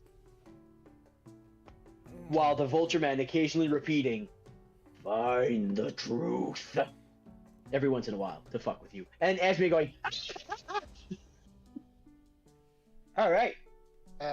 So When I was gonna say when Erden wakes up and he realizes that he hasn't had a dream like where he was like sparring with his father or whatever, he's gonna wake up and he's gonna like kind of grab his dagger and kind of like do the forms or whatever that he would normally do as he's sparring with his dad. Kind of like, I couldn't do it in my Okay, just dream. I'm practice. gonna do it in the morning as a little morning workout. Okay, little morning workout.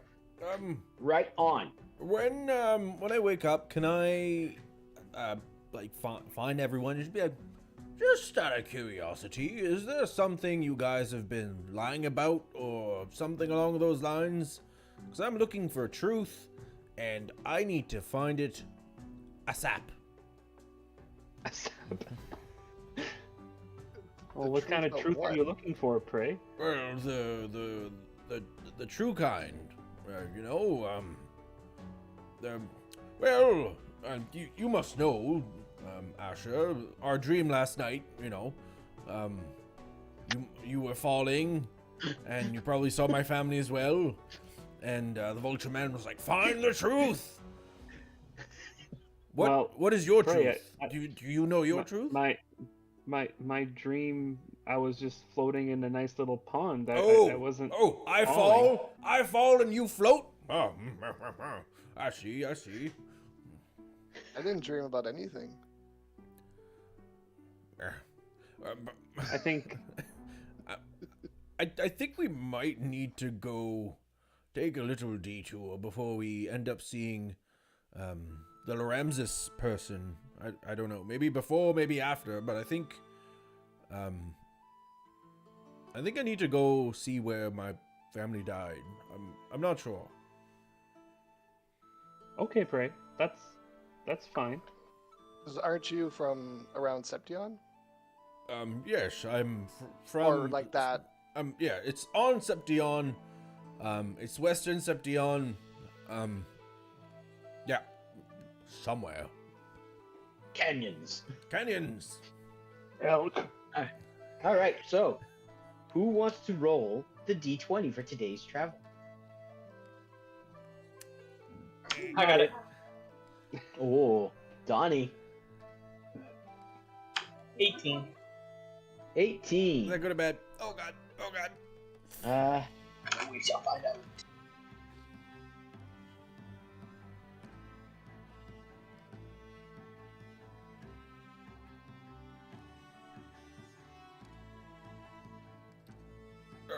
Okay, so as you guys are sailing, you have a nice, delicious breakfast. Pray you get a bit of time to wake up, to be yourself. Still a bit groggy, but just to your normal self. You guys sail. It is a somewhat overcast day. Asher's at the top with another crew member, and the secondary crew member just goes, "Island!" And it's a small island, and you can see that there are just about, I'd say, like 10 crosses all on the island. And one of you has a spyglass, don't they? I think No? we talked about needing to get one because it'd be super Yeah. handy. So you see 10 crosses on this island, and the foghorn goes, "We going to the island, or are we straight to land?" We could maybe use those to repair the ship. Are they like planks or something? I can pull closer to see what they are, but I can't guarantee nothing. There, let's do that. Let's go see. Take a peek. Yes. So he pulls the ship a bit more. As he gets closer, you guys see that there are 10 crosses, and there are 9 of them that have just stripped down bodies, crucified, with their throats slit. No! Just- Oh, maybe, Sebastien. We have to go see. Maybe the cocksucker's got his throat slit already. What about the other one? You said 9 of them? There's 9 of them, and and the 10th cross is empty. Oh. Maybe he's evaded the throat slitting. That cocksucker. And in the distance in front of you, you can see that there is a ship just has anchor. Well, bit of a pickle. First mate, Erden, do we set the gulls abound and rail the chains and hoist the mateys? What say you? I mean, we could go check it out. I mean, the cross is empty. Perhaps somebody needs help. Maybe, I don't know. No, somebody did it. Perhaps there's a truth to be found.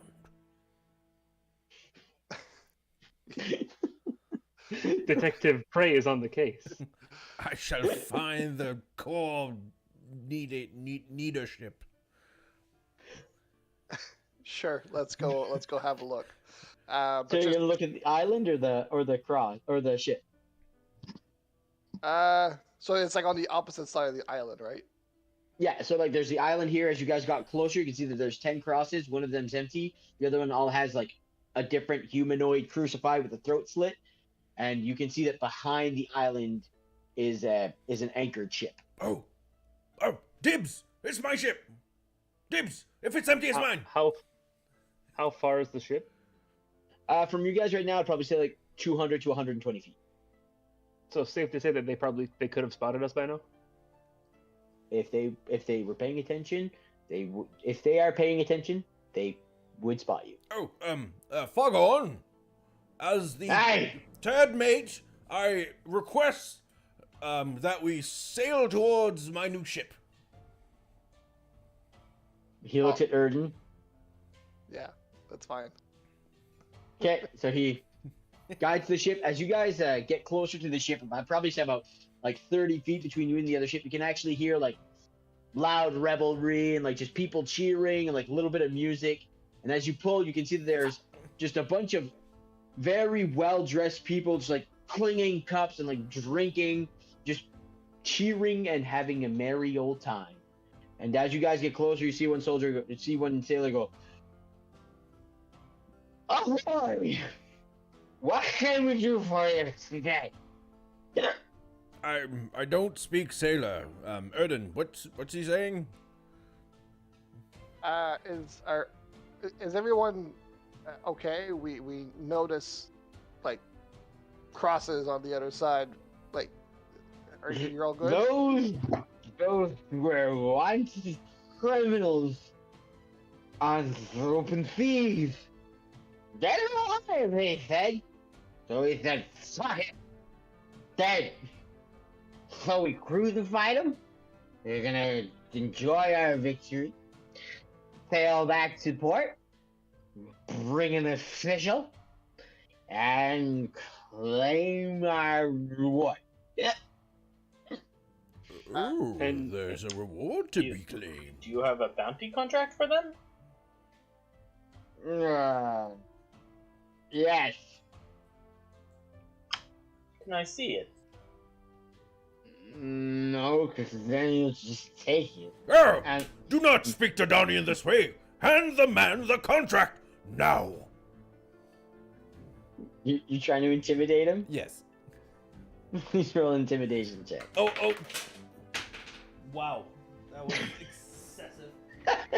That was an adventure. That was cock. Yeah, come on. 24, baby. He looked at you and goes, you're terrifying. Hey, give me a minute. I'm gonna roll an insight. You're terrifying, Yes. and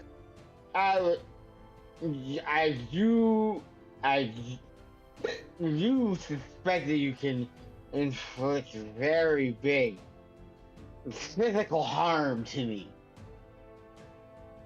But I'm not just gonna hand you over my livelihood. So, and then he just like backs away while looking at you and just drinking. Well, we might take your livelihood. How close are we to the other boat?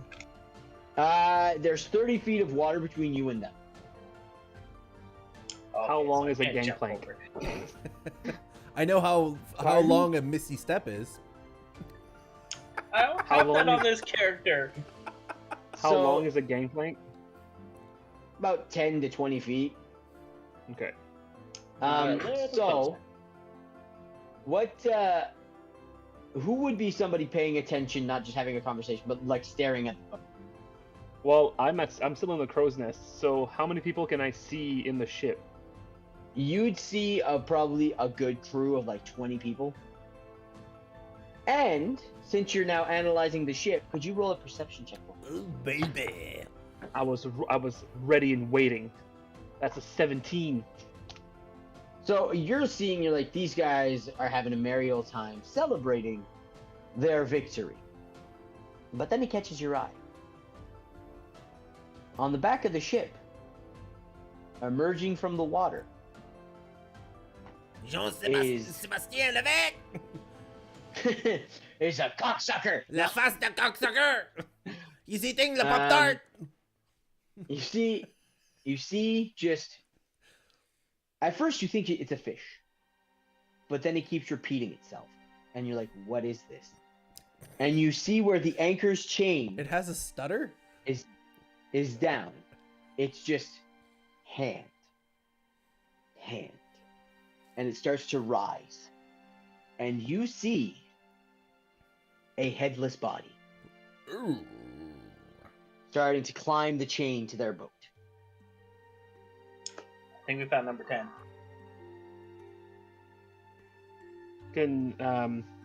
I'm going to send a message to Foghorn, and I'm just be like, do headless bodies usually move around and climb anchor chains back onto boats? Is that normal, or am I just seeing shit right now? I can't really. Oh, of As you say course this, it you hear is Fog- normal. You hear Foghorn going, no, but something tells me, like he's Foghorn is loud, but he's whispering. He's like, no, but something tells me there's one, there's more a coming. And if they're not climbing our boat, we're not their targets. But if you get on their boats, they won't know the difference. I need to get on their boat quick. And as you're watching, one body is now out, climbing the chain. You see another starting to climb on the sides of the boat. Ooh, I like it. I like it. It's. I was gonna say, do we all notice this, or just? Asher would be, because Asher has the one that has the top view. You guys Yeah. are just basically equal footing. Yeah. right now. I don't Because- want to say it too loudly because I don't want to alarm them. either, because I'm like, if they're gonna get attacked and I don't have to worry about killing a bunch of them, I'll be happy with that. Donnie, why'd you want the contract? Do we need to go get it? Are we inspecting the contract? Do we need to go on the boat? I'm thinking it wouldn't be bad to be able to make sure that they didn't just murder a bunch of innocent people. Oh, well, we can find the truth. Exactly. We can find the truth. If the guy is still there and hasn't like ran away yet or whatever, I was gonna ask him, why do you have an empty cross over there? He goes, What's the empty cross for, basically? no empty cross. They're all 10 people. All dead. No, there's one empty. I feel you're fucking with me. You're fucking Nope. with me, you funny Nope. guy. One was empty, Yeah. 9 had bodies. You guys are funny. You guys are fucking with me. Oh, Did you have 10 bounty contracts? We do. As you guys having this conversation, you now begin to see hands getting like they're climbing. You guys, people on the boat looking at it now see these zombies climbing up. Oh, there's what are those zombies? Ah! Well, they look like you can tell they're undead. Like their bodies are waterlogged. There's chunks missing. There's a headless one climbing on the back of the ship. Are we saving these people? At the cost of a contract, sure. As you guys are doing this, and Foghorn just goes to Asher, I don't like the look of this. If I don't get a response on what we're doing in about 6 seconds, I'm out. I'm pulling the ship away and I'm leaving these people to their fate. I'm waiting for an answer. Are we saving these people? And I'll summon my packed weapon as a halberd. I'm just gonna tell Foghorn, I'll be like, can you get a little bit closer and get a gangplank ready? We're boarding. We're boarding. We're boarding. Oh, okay. And I'll run and jump and Misty step onto their boat. Nice. All right, let's go to With roll you. 20. Woo! Woo! Let's you. go! Okay, so the first mystery D20 is worth over 20,000 gold pieces here. That prediction has been sitting there a while. Let's go. Okay, mystery D20 for the beginning of combat. Huzzah! Will be a No. natural one. Oh, of course it is. Oh, so- Always, Oh, always. You guys God. have poison. But that means I won the poll. Yeah. Oh, So did my I. fuck. I need to find something against fucking poison condition. Oh, my God. Yep. Immune to poison condition would be fucking splendid. So there's a bit of a pickle here. Fuck. Okay, well, I'm gonna roll initiative as well. I'm guessing that's coming up as well. Yeah. Just give me a minute here. I gotta open some stuff up there. Natural 1. Are you fucking shitting me? Natural Oh, 20 for me. my God. Okay. How many weren't there multiple There was- At least 2. Mystery Ooh, D20? nat 20 for Oh, yes, the yes. for my initiative. There's 2 mystery D20s. If this is a 20, I'd be okay with it. A 12, which is not a. Is it the prone one? 12 I don't know. is enemies knock prone. Nice. It's climbing the thing.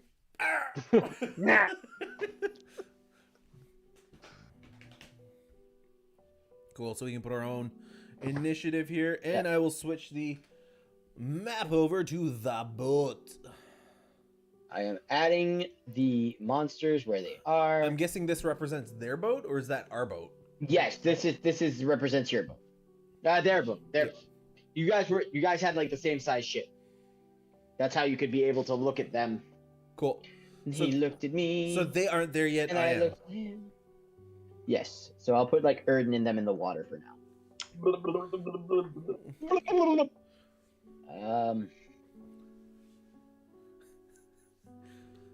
Where was it? For the sake of argument, this is our boat. Or a little bit. Sake of We're a argument. couple squares away. Oh, Jesus. You can move it. That's the good thing about the drawing. Jesus Christ. I can't move his drawing. I have to stop. I can't. How do I delete these? Fuck. You select it and You hit right-click. delete. Never mind. There you go. Or backspace, Or yeah. not. Once it's selected, I think you can just, like, hit delete and it should remove it. They all need a chapeau. We'll make new tokens once we buy our chapos. You can totally do that. I've been updating Erden. I haven't changed He Brett has. at all. Okay, Neither so of us. zombie. But Donnie I has did really update changed. Asher.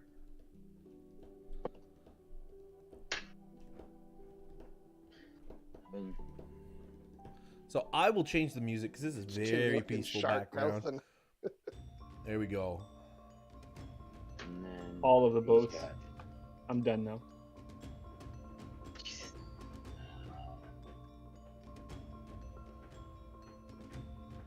One, two, three, four, five, six. That's a lot of zombies. Every time I kill one, 6 temporary HP. It's good. It's good. Okay, Um, and then descending. Before boarding, I'm gonna cast False Life on myself as a level 2 spell. We can do that.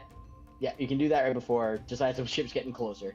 And now it is combat time. Combat As the hooks are time! being, We both got As your- 23.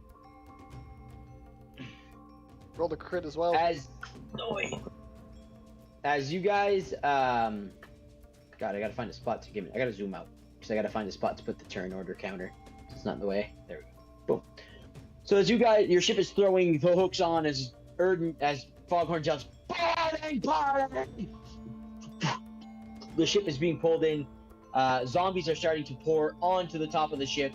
Undead sailors, and you can see that the drunk people, like some people are passed out on tables, some people are just there, and the zombies just start fucking tearing into them. Oh And no. yeah, it is now Donnie's turn.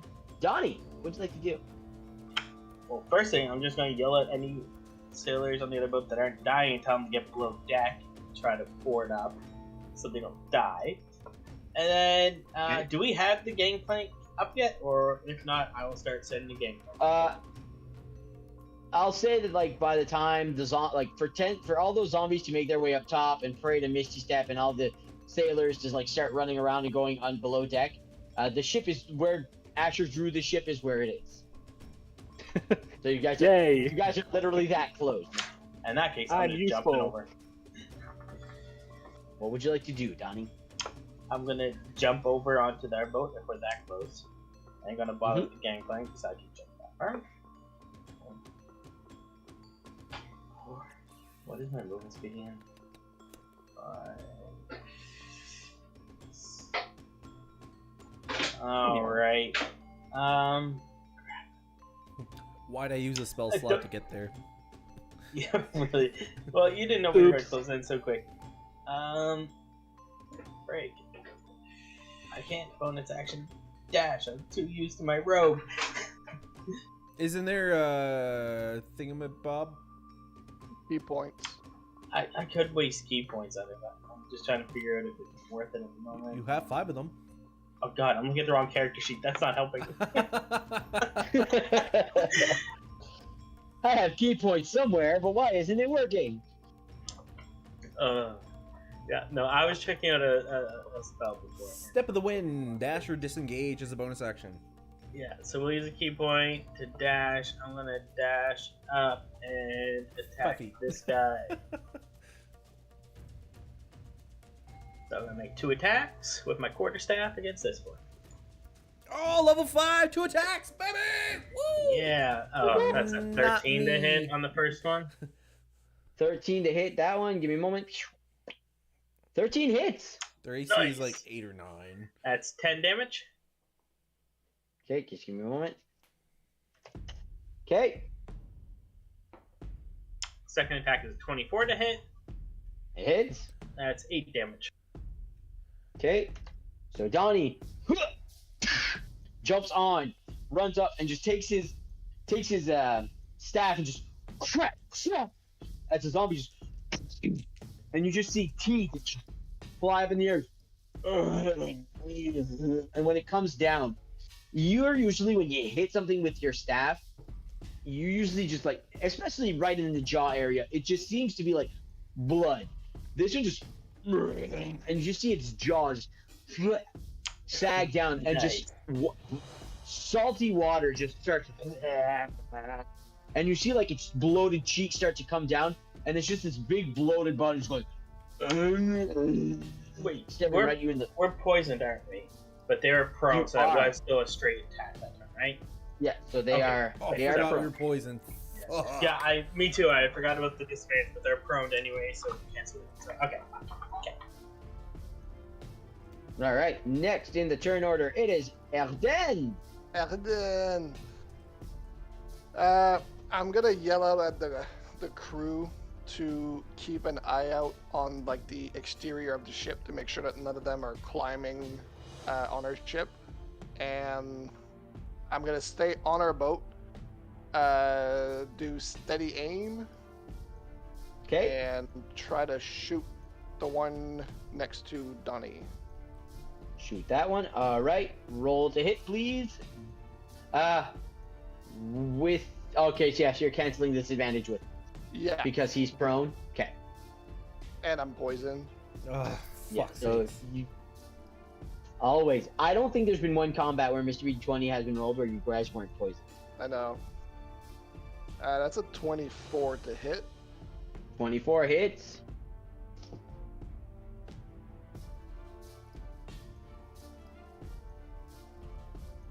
Whoa.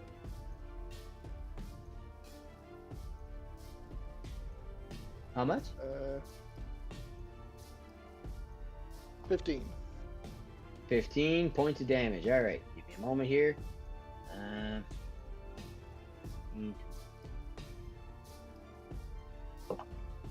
So you grab your arm, point it down, climb up onto like the railing just so you can see it. And as you lift yourself up, you shoot it as it's on the ground, and just you see it sink into its head, and just,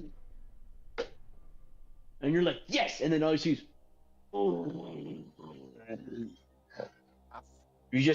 you see it get up once again. Give me one.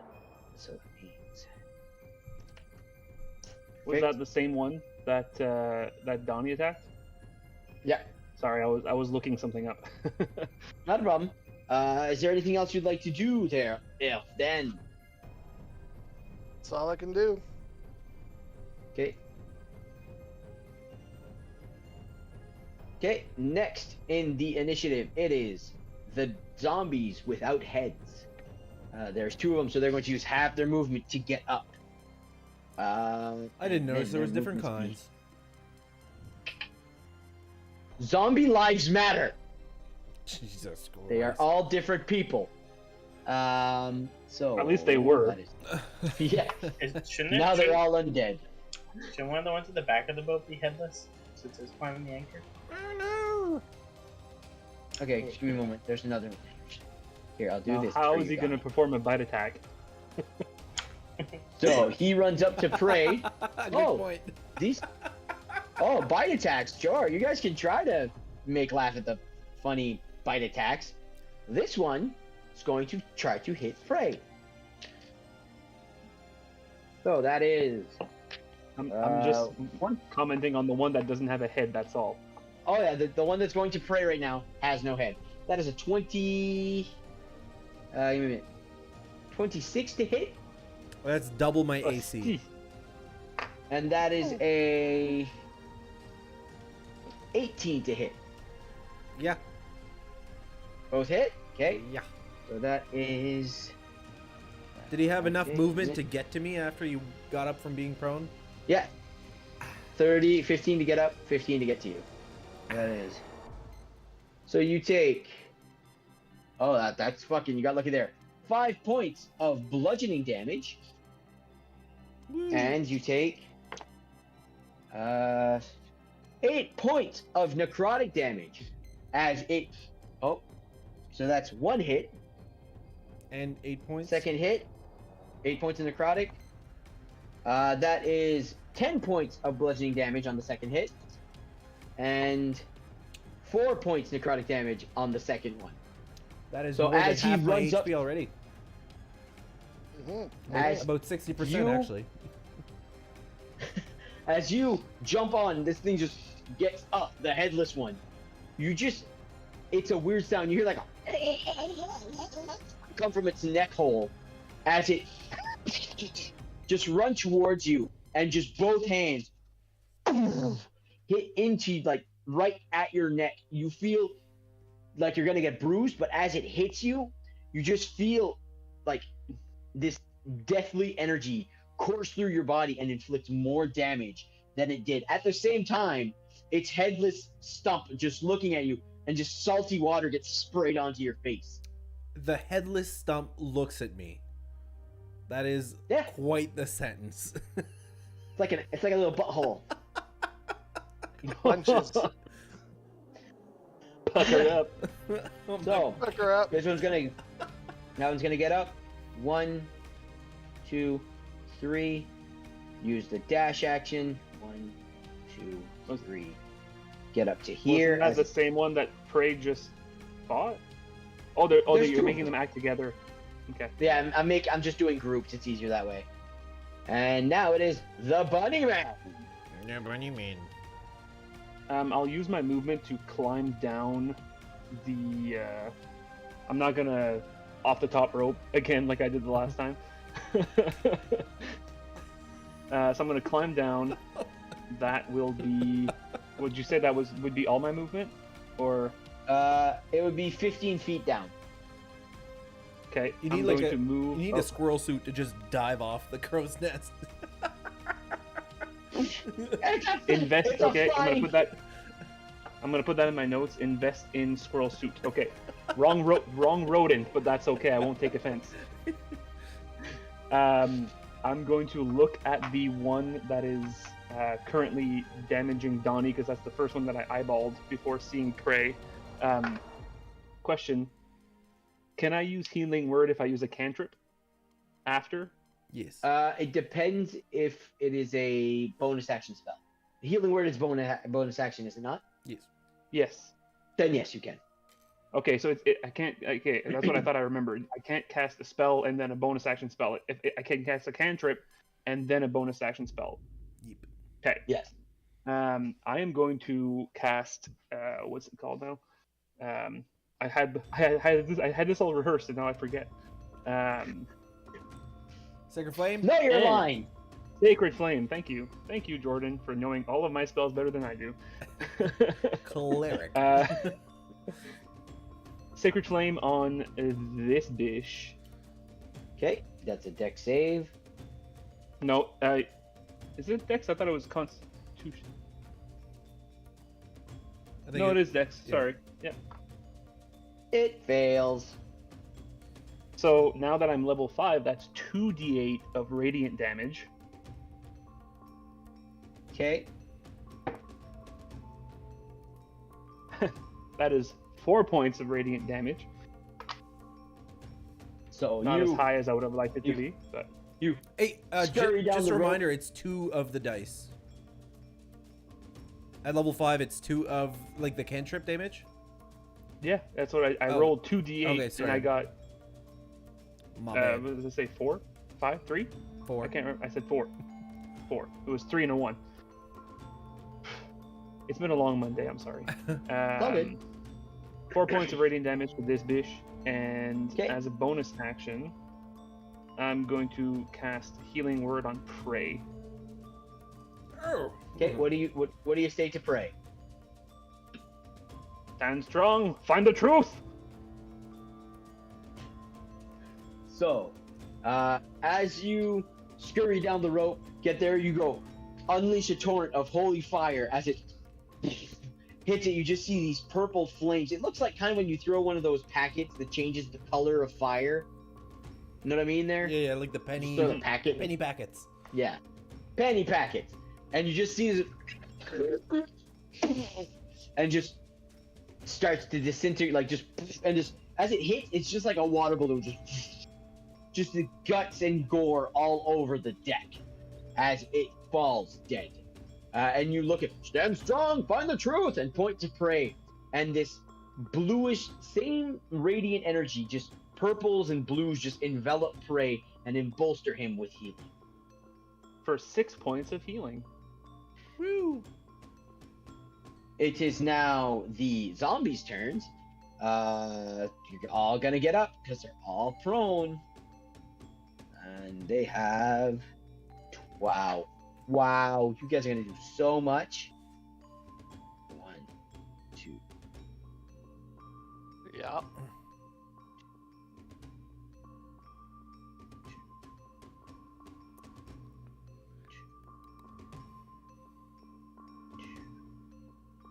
Hey, slow zombies that needed to get up before moving.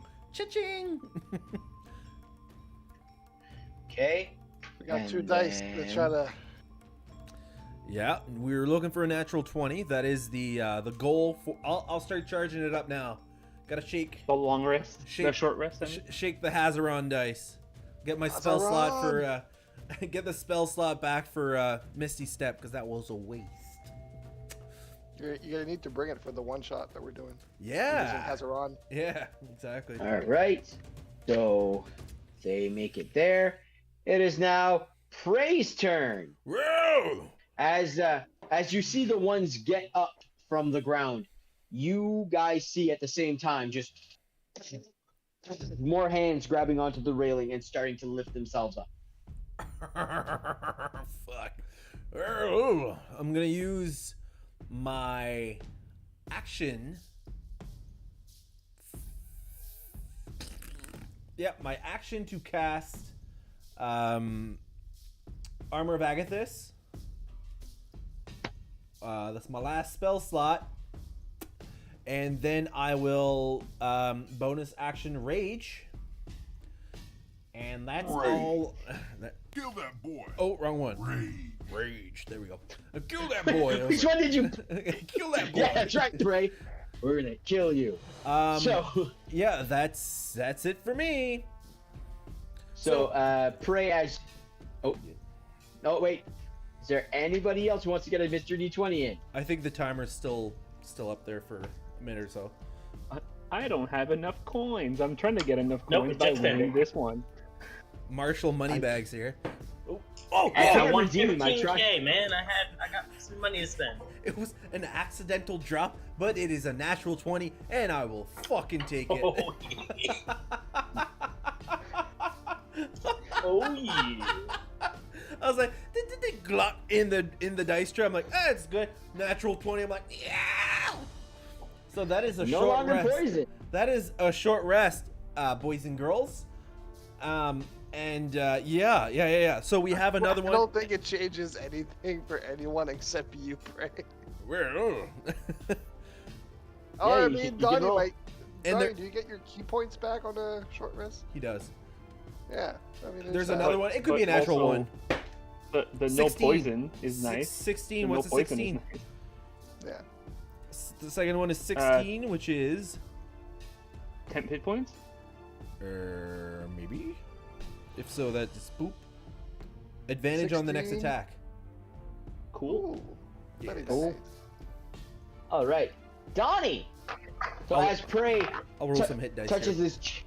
just touches his chest, you can see the water of the one that just onto the ground just lifts and clings to Prey and just makes this sort of encases him in this sort of crystalline armor that just seems to hang above him, and he also just goes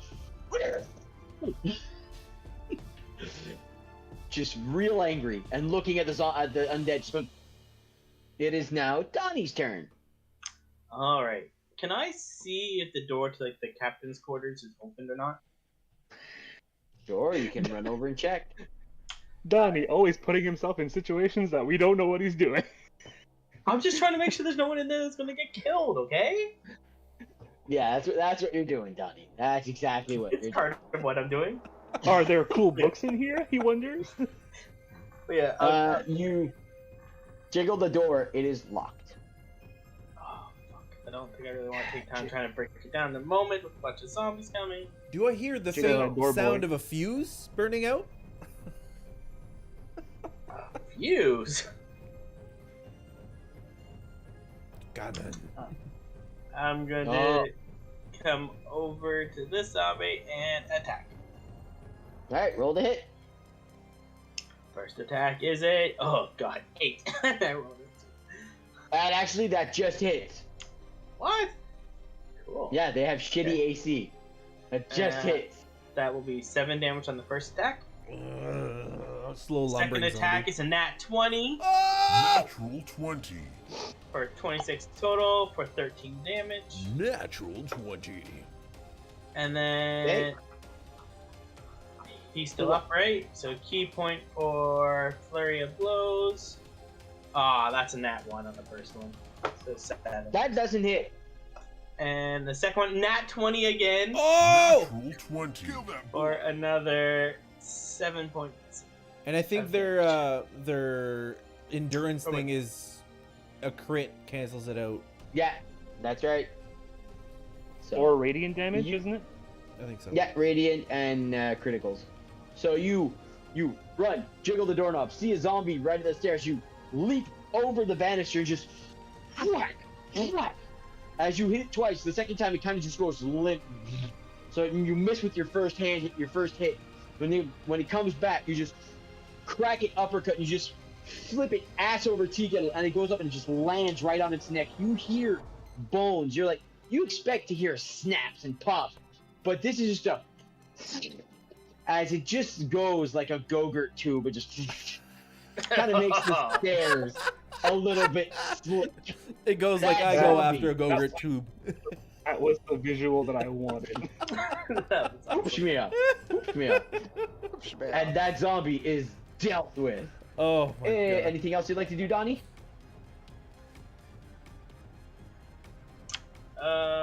Nope, that was my action, all my movement, and my bonus for keeping, so I'm good. All right. Erden, it is your turn. So I will bonus action Hex on the headless bandit, Okay. and I will try to shoot it. Put the hex on it. Give me more. Oh god, I can't see the hex. There it is. Hex. Hexed. Try to shoot it. Is the 26 coyote to helping? 26 to hit. It does hit.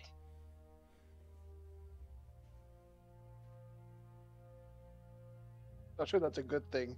666. Ooh, I like it. It's an amazing thing. I don't know what you're talking about. It's pretty amazing. The number Praise to of God. the vulture. So, you want me to separate the necrotic damage? I do believe so. Give me a moment. Yes, please do. Cool. So,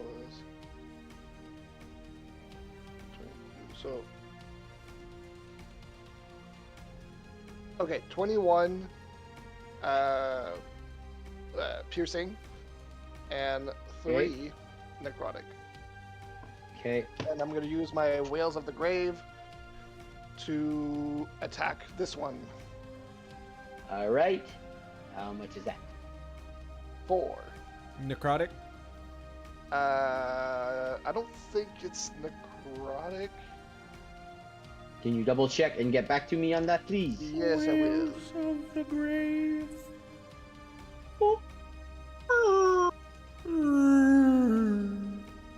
It is necrotic. It is necrotic. Thank you. Whales of the grave. Yeah, no. You. Okay, cool. So you shoot and you hit the headless one, just into the rib. You see that the piercing. You see the burst of necrotic into its ribs. The piercing seems to hurt it. The necrotic not as much as you think, not as much as you thought. And then you're like, you weren't there last night. Are you still here? And as you say this, you just see your father's sword just come out and cut across a zombie that is headed towards prey. So it's comforting to know that he's still there. But slashes and the slash that hits that one seems to just do as much damage as you would expect. It is now the headless one's turns. The one who's headless that's in front of Prey is just gonna keep swinging at Prey. Bring it, bitch. That is a 20. Yes. My AC is 21 to hit. 13. And then a 19 to hit. Yes. Okay, so bludgeoning damage, because I know that you take half of that. Bludgeoning damage is 12 points of bludgeoning damage, so 6. So you take 10 And then- frost damage. Takes 10 frost. Thank you for letting me know that. From Okay. Did you armor. update your Vulture did you update armor. your HP sheet? I did. Okay. Okay, and then for the necrotic damage, you take Less than 4. 14 points of necrotic damage. Jesus Christ. And then for the one in front of Donnie, it is going to take 5 feet of movement, and then towards Donnie, it is going to take both its attacks. 16 to hit Donnie. Nope. No. What about a 18 to hit Donnie? Oh, did that hit? Shield. Oh. Okay, so for the hit, you take 8 points of bludgeoning damage and 7 points of necrotic damage, as the one who's been hitting Prey just gives him one gut shot. Prey just it hits you. You take the shot from just like the hit, but then the necrotic energy shoots into your abdomen and bends you over. And for the second one, it just uppercuts you right in the jaw while shooting the necrotic damage. You feel it just shooting pain, like if you have a cavity that you haven't taken care of, just shoots through your jaw and makes your ear begin to ring. Bends you over, Donnie. all right. Donnie, you're there and you're like, I'm hard to hit. It goes and it tries to hit you in the abdomen. And you're just like, I have a shell. And as you say this, it just elbows you across the head, and you just feel the necrotic energy clock you just right there.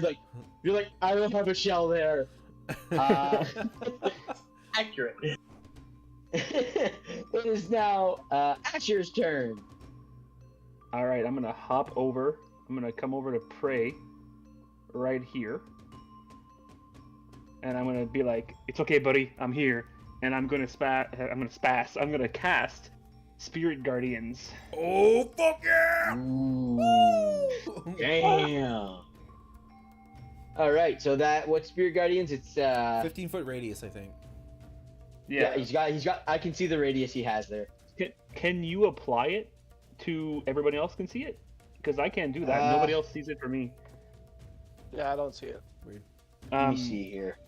I have to assign people that this doesn't affect, so I'm going to say that it doesn't affect any of my crewmates, and no one else.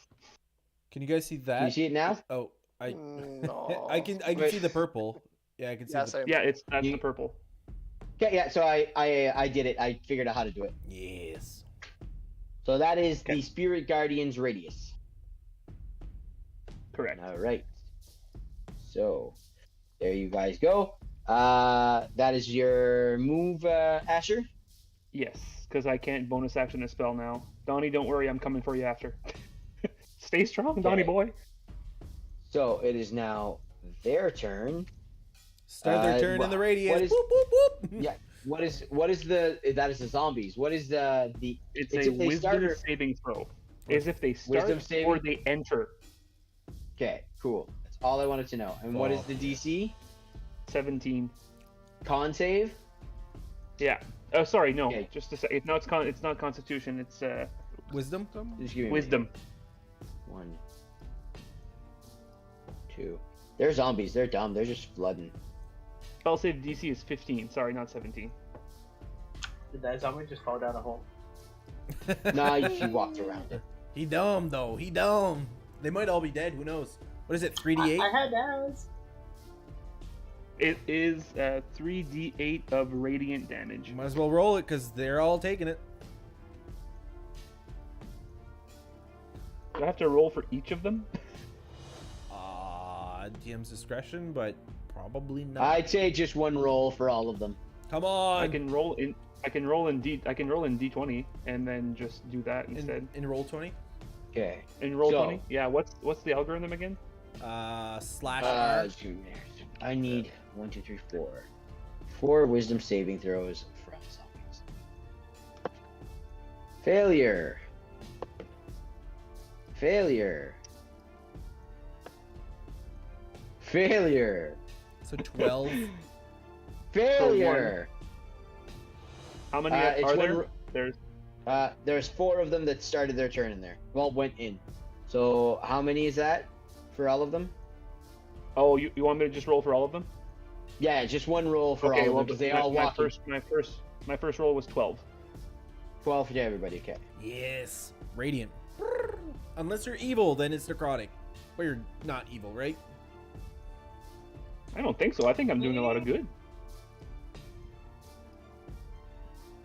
Yes. It's TBD. Like, you guys don't know shit. I don't know shit. Asher's like, I'm gonna help the world. You are helping the world. We do know that your jaw turns into a shark mouth and you crave fucking blood. So TBD. Yeah, but You that's know not that. Mr. Voice's fault. That's not Mr. Voice's So- fault. That's the crazy cunt vampire. That's not my. we don't that's- know Mr. Voice. TBD is the You guys should. He's cool. bunny demon. So that is one attack. That is 2 attacks against Asher and 2 attacks against Prey. So the 2 against Asher are dirty 20 and 5. One of them hit. Both Okay, hit. so I was like, I'm gonna say what. All right, so that's shitty. Don't lose concentration that is- whatever you do. That is 7 points of damage. That goes to my on- temporary hit points, so that's fine. Yeah, and so for the concentration check, is it 10 or half? Yes. Okay, so can you roll a Constitution? Is it a saving throw or just a check? Saving throw. Constitution saving throw, please, Asher. Okay, so you said how much was the first damage? Sorry. Just 7? 10. 7. 7. Set. Fit. No. Yeah, maybe that's what it is. Hold on. When? How'd you get What? the temporary hit points? Before false combat. life. Yeah, before- yeah. Yeah, as a level 2 spell. Nice. That is a 17. 17, you Spirit Guardian stays up as these 2 zombies, one of them, it comes up and goes to swing towards you down. You duck and back up just so his fist hit there. And like, as you say this, you just feel right in your kidney in the back as a zombie just punches you in the kidney. Like, it is now Kidney punch. Invocis Preda. Desire. My turn. Well, time to die, zombie fucks. I will recklessly attack. Is there a zombie that looks the one that Erden hit? Is it one of these? It's the head. Well, there's This- the headless This one. one, this is the one that looks the roughest. Okay. This one is the headless one that's been fucking Yeah, you up. I'll attack the small guy, just to try to kill him to get some This temporary one? hit points. Yeah. And I will Okay. recklessly attack with my halberd. Let's go. 22 to hit. 22 hits. That is a D10 plus 7. Oh, baby, 16. 16. All right. I need to roll a 21 Constitution saving. Yeah. Maybe though. Let's see. Plus Constitution.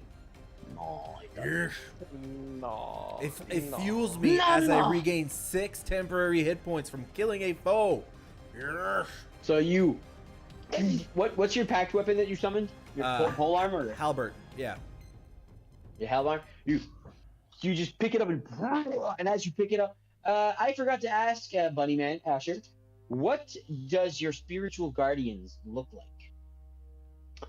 Unicorns. No. Does not. They're all Cocksuckers. They're all vampire bunny man. Vampire. Because if they're good, they can be fey, but they're also a little bit of me, so they're like. So, as you are surrounded by these little bunnies just hopping around, and as they go by, just eviscerating the zombies, Prey picks one up and lifts it up. As he lifts it up, it's just like a feeding frenzy as these bunnies just go around it. Just salty, briny water just sprays all around you. Some of it gets in your eyes, like, ah, fuck! Piranha But it's okay, you bunnies! just... And that zombie is dealt with. Yes. It is the beginning of the round. You have a d20 to roll, Mr. I Prey. do, yes. Well, a mystery D20. There might be another one by the time I'm done rolling this. Oh, 19. That is bless. Oh, You're welcome, boys. You're beautiful, welcome. beautiful. That is redeemed by the DM. He was trying to poison us. Again. Third claim one, You're but welcome. it says I used them all, I guess. Another win. Another win. There might be a limit per person. Yeah, I don't think know. so.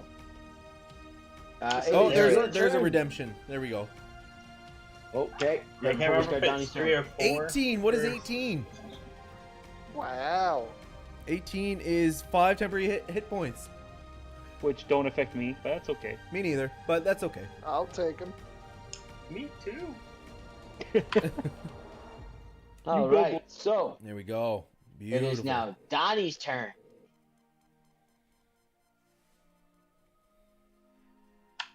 Well, there's a zombie in front of me, so I shall hit it. Don't forget that And D4. hit it you shall. Bless, baby, bless.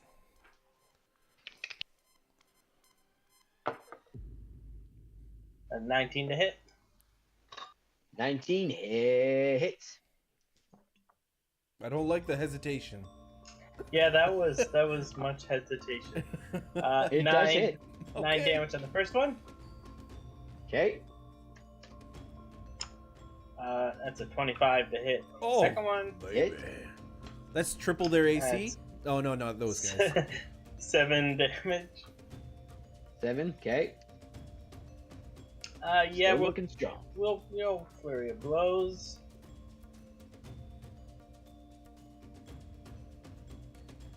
Jesus. That was That's like 12 to hit. 12 does not hit. Ooh. Oh, and another 12. Alright. So flurry of So blows. you- both miss. You whack. You hit it. You hit it right in the groin with your staff, which lifts it up a bit, and then as it's there, you crack down right at the stump, and you just slam it back on the ground, and you go to punch it twice, and it's just like it just leans back, and both your punches go wide, and it just snaps back up. It is Erden's turn. Well done. I'm gonna try to shoot the headless fucker next to Prey and Asher. Okay. And Kill that boy.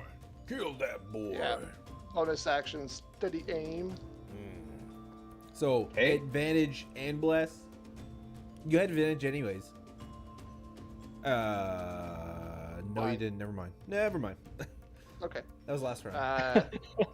Pray tell. 22 to hit. 22 hits. Uh,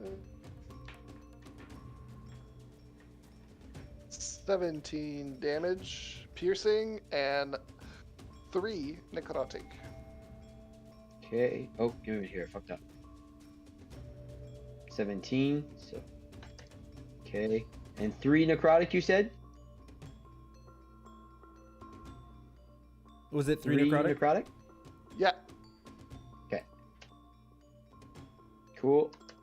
It's starting to show some wear. Still hanging in there. It's showing some wear.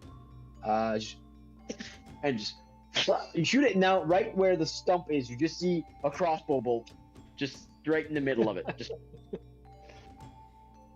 It is now their turn, so they.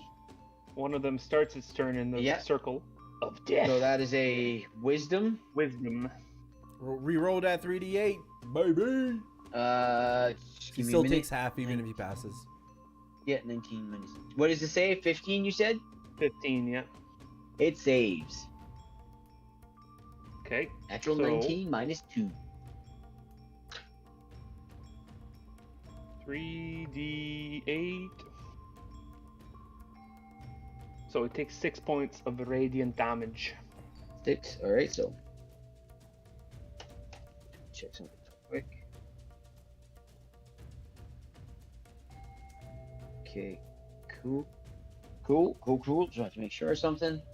So as these vampire bunnies just swim around it, just biting on everywhere, it's like actually you can see that it starts to just turn and like it can't talk, but it's turning and it's looking at like where the other zombies would be and just hear just pointing in directions. This one, so that is 2 attacks against Donatello.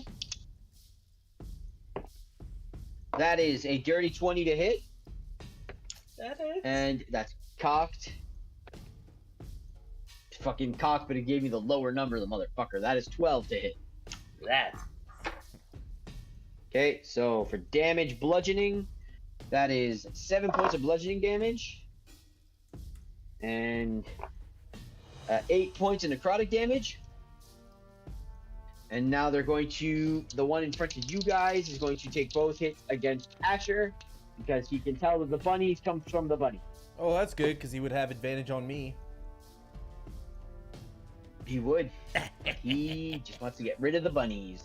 That is a 21 to hit, That hits. and the natural 1 on the second one, so just 1 hits you. Also a hit. That is The 5 worst points of- AC in the world. 5 points of bludgeoning damage and 6 points of necrotic damage. Roll that con save, Okay. baby. Yeah, roll the con. So altogether, what would be the damage? So it's 5 plus 6, so you have to beat an 11. I have to beat an 11. Beat. No, it's Oh. it's My con save is 15. 10? Okay, so he saves anyways.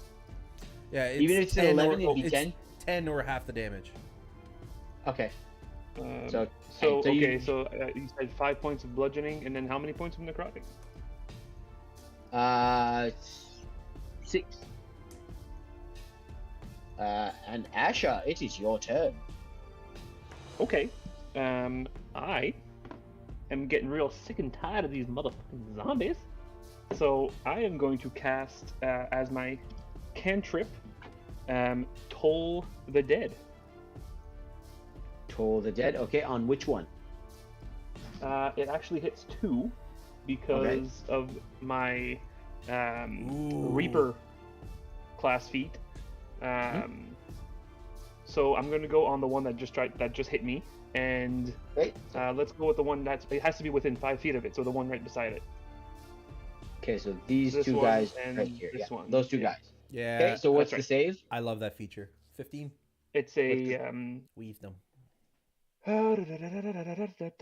it is. Hold on. Waste It because they're both missing temporary hit point. They're both missing hit points. It's going to be D12s if it hits. It is a 15 to save, and it's a Wisdom saving throw. Okay, so just want to make sure. Okay, cool. So now I know something about the saving throws that I wish I would have known.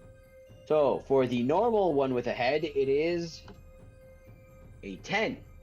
Oh, baby. 2d12. Let's go. For Can the I one roll with them no separate? head, For one, yeah, one for I- each. just let's see if the other one succeeds. That is cocked. That is a 15. Oh. Pass. Just save. Saves. So if they save, do they take damage? No. Okay, so But the just the scary one takes the damage. The not so scary one does not. the one without a head takes no damage. The one with a head takes damage. Is that So how the you roll normal- it? Okay. How much Okay. damage? The one with the head can't. Yeah. The one with the head don't have no ears. He can't hear no bell. That's your logic. That's how I do it now. 9 points of necrotic damage. 9. I think that's what it is. Yeah. It's looking fucking. Water's just. Like, it looks like a barrel just ready to burst. Yeah. And it is that was a. Oh, no, that's not a bonus action. That's a cantrip. Okay, yeah, go. Sorry. Now it's the zombies' turns, so they're gonna roll. Roll them their wisdom saves, baby. roll them wisdom saves. That's a 7. They're taking half damage regardless. So. That's a 15. And that is an 11. So one of them saves, 2 of them fail. Roll that damage, bud. Bye. Kill that So boy.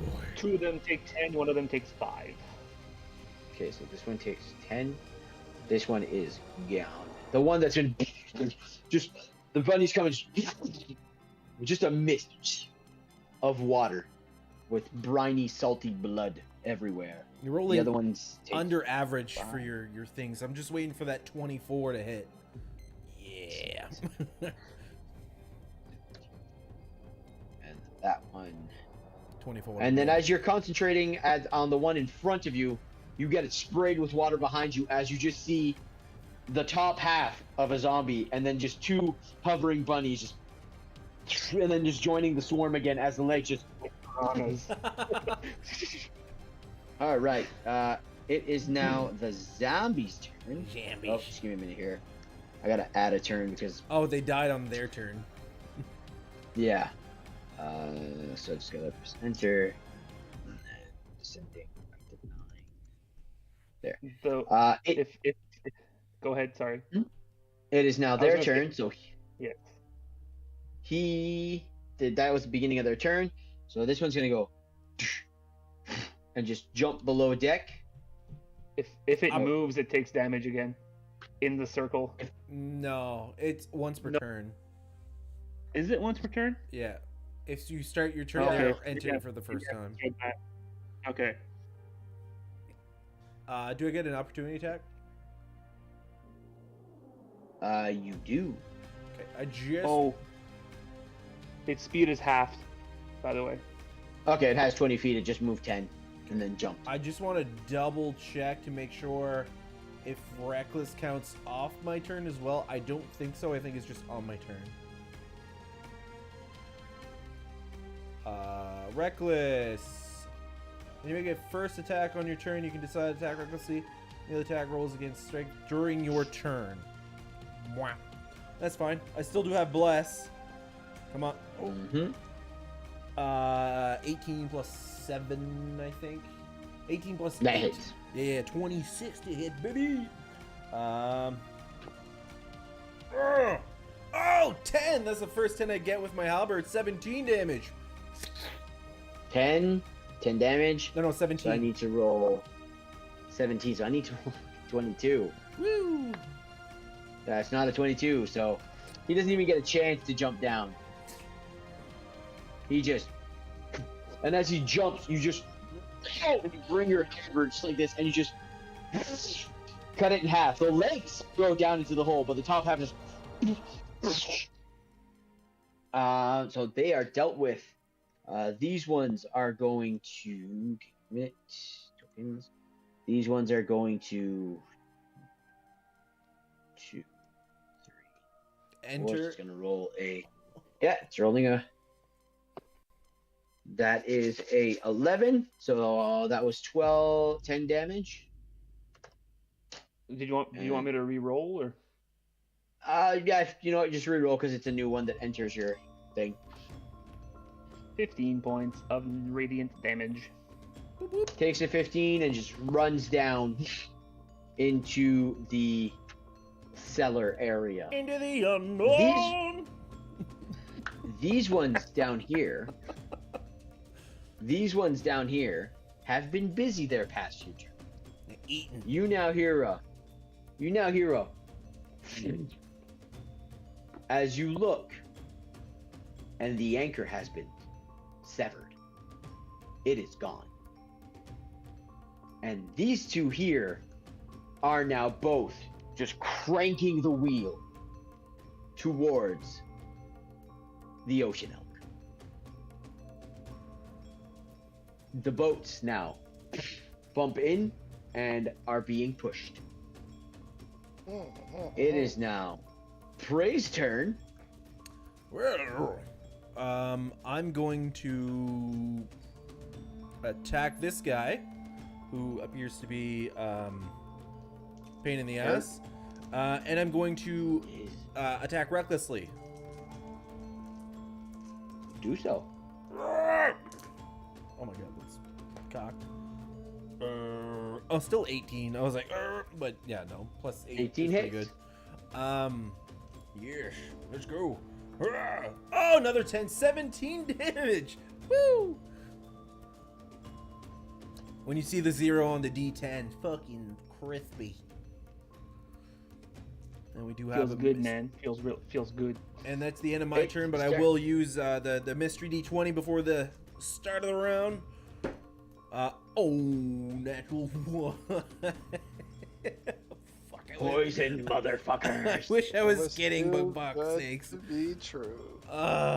So you take your halberd and you plunge into it. As it plunges into it, you just and just like water sprays out, hits you guys in the face, and it's just real putrid. You guys can all smell it, and that's how you get poisoned. It is now Donnie's turn. Well, this guy's still up in front of me, so I guess I shall try to hit him. You can certainly try. Yeah, with disadvantage. Yeah.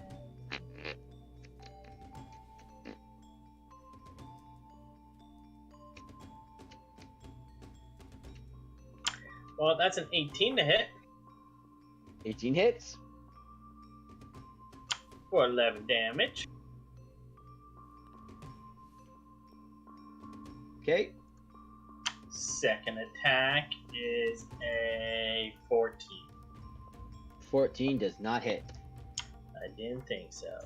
I'm going to spend a key point to do Fury of Blows. For the first one, I'm going to do Hand of Healing on myself Ugh. to regain 8 health. Ooh, Woohoo. 8 is regained. you are getting you somewhat punch it. low. I As was you- very low. As you clock it once across the face, it just, as you go to swing, it rears back and just follows your fist, and it's just like your fist is there. It's like, ha ha ha ha ha. And if it could laugh, but it doesn't have a head.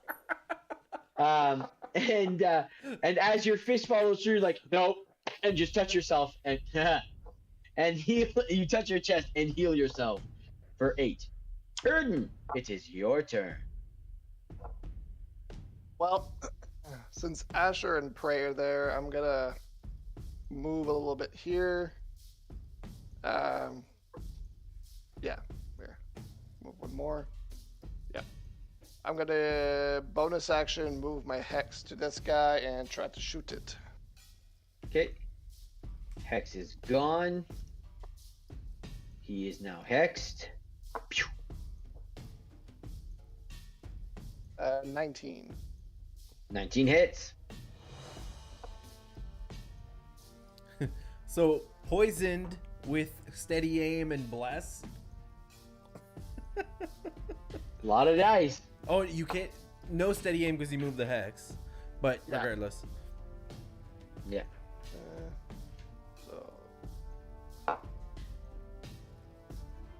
So 20 piercing Okay. and uno necrotic. Okay. And it just, the bolt sinks right in the middle of its chest. You just see a crossbow bolt sticking out there. It's like, I mean, as it breathes, like, and sprays a little bit onto Donnie, just like a little geyser onto his face because he's right below it. But it's just onto Donnie's. It is now their turn. It's going to roll a wisdom saving throw for the spiritual guardians. That is a 15. It passes. Half damage. Oh, yeah, that's right. Still have damage. Have damage, face de fromage. This would be a wonderful time to have a maximum damage here. Yes. 6 points of radiant damage. Okay. Like 6 is the half. 6 is the half, yeah. Okay. It's 12's Okay. half. Okay. So just make sure you tell me that it's half because I had half that, so took quarter damage. Sorry. It's all good. It's all good. We know for next time. So as it starts its turn looking, it just the bunny's just biting at it. It's wondering who to attack. It's going to go for prey, so it gets advantage. Oh no! Bring it, bitch! So first attack. That is a 17 to hit. Yep.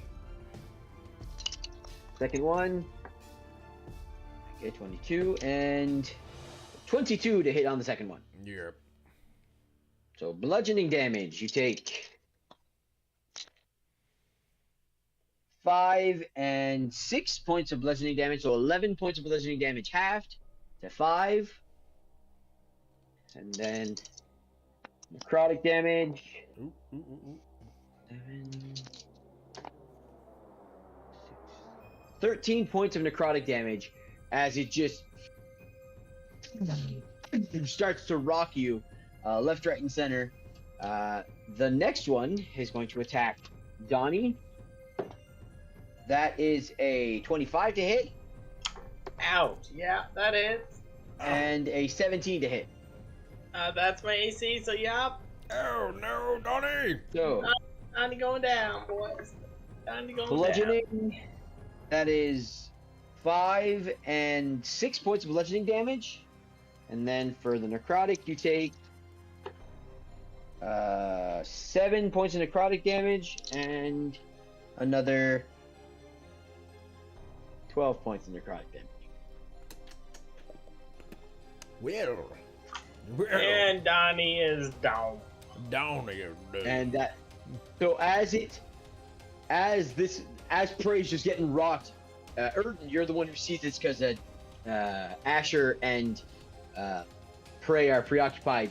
You see the headless zombie grab Donnie's head and just drive its knee right into his face. Donnie wobbles back. As it wobbles back, it just jumps, just Superman punches him in the face, and Donnie just falls unconscious onto the stairs. And I slide down the stairs on my shell. Sure. Can I Just ride him 'cause like it's amusing. Legolas? On the shield? Zombie jumps up. Cowabunga, dude! It is now your turn, Asha. Asha! I am going to melee attack this really annoying zombie that doesn't seem to want to go down directly in front of me. And I'm going to channel divinity with Touch of Death as well if I land the hit. Okay. Kill him! Poison, right? Poison. You are poisoned, yes. But you are blessed. Okay. But I am blessed. Get Blessed. Get a D4.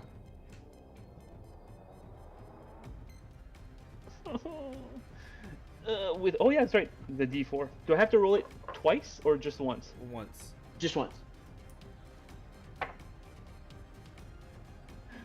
I can't because I was losing track of melee attacks. I wasn't paying attention to that anybody. Does 17 hit? Yes. That's with the plus 17 3. hit. Thank God for bless. Thank God for bless. I was forgetting bless, so thank you for saying that. Yeah, I forgot on my turn, one- but 1d8, I think, is what my rapier does, plus the Yeah, D8. 1d8 plus 4 piercing. Woo! So 1d8, 5 plus 4, so 9 points of piercing damage plus equal to 5 plus twice his or her cleric level. So another 15 point, I think it's 15 points, is that what it would be, of necrotic damage? 5 Okay, so plus what was the twice bludgeon? the The what? piercing? The piercing was 9 points of piercing damage. 9. Okay, So so it says, when the cleric hits a creature with a melee attack, the cleric can use channel divinity to deal extra necrotic damage to the target. The damage equals 5 plus twice his or her cleric level. That'd be 15, baby! 5 points. 15 necrotic? 15 necrotic, yeah. Okay, so that would be.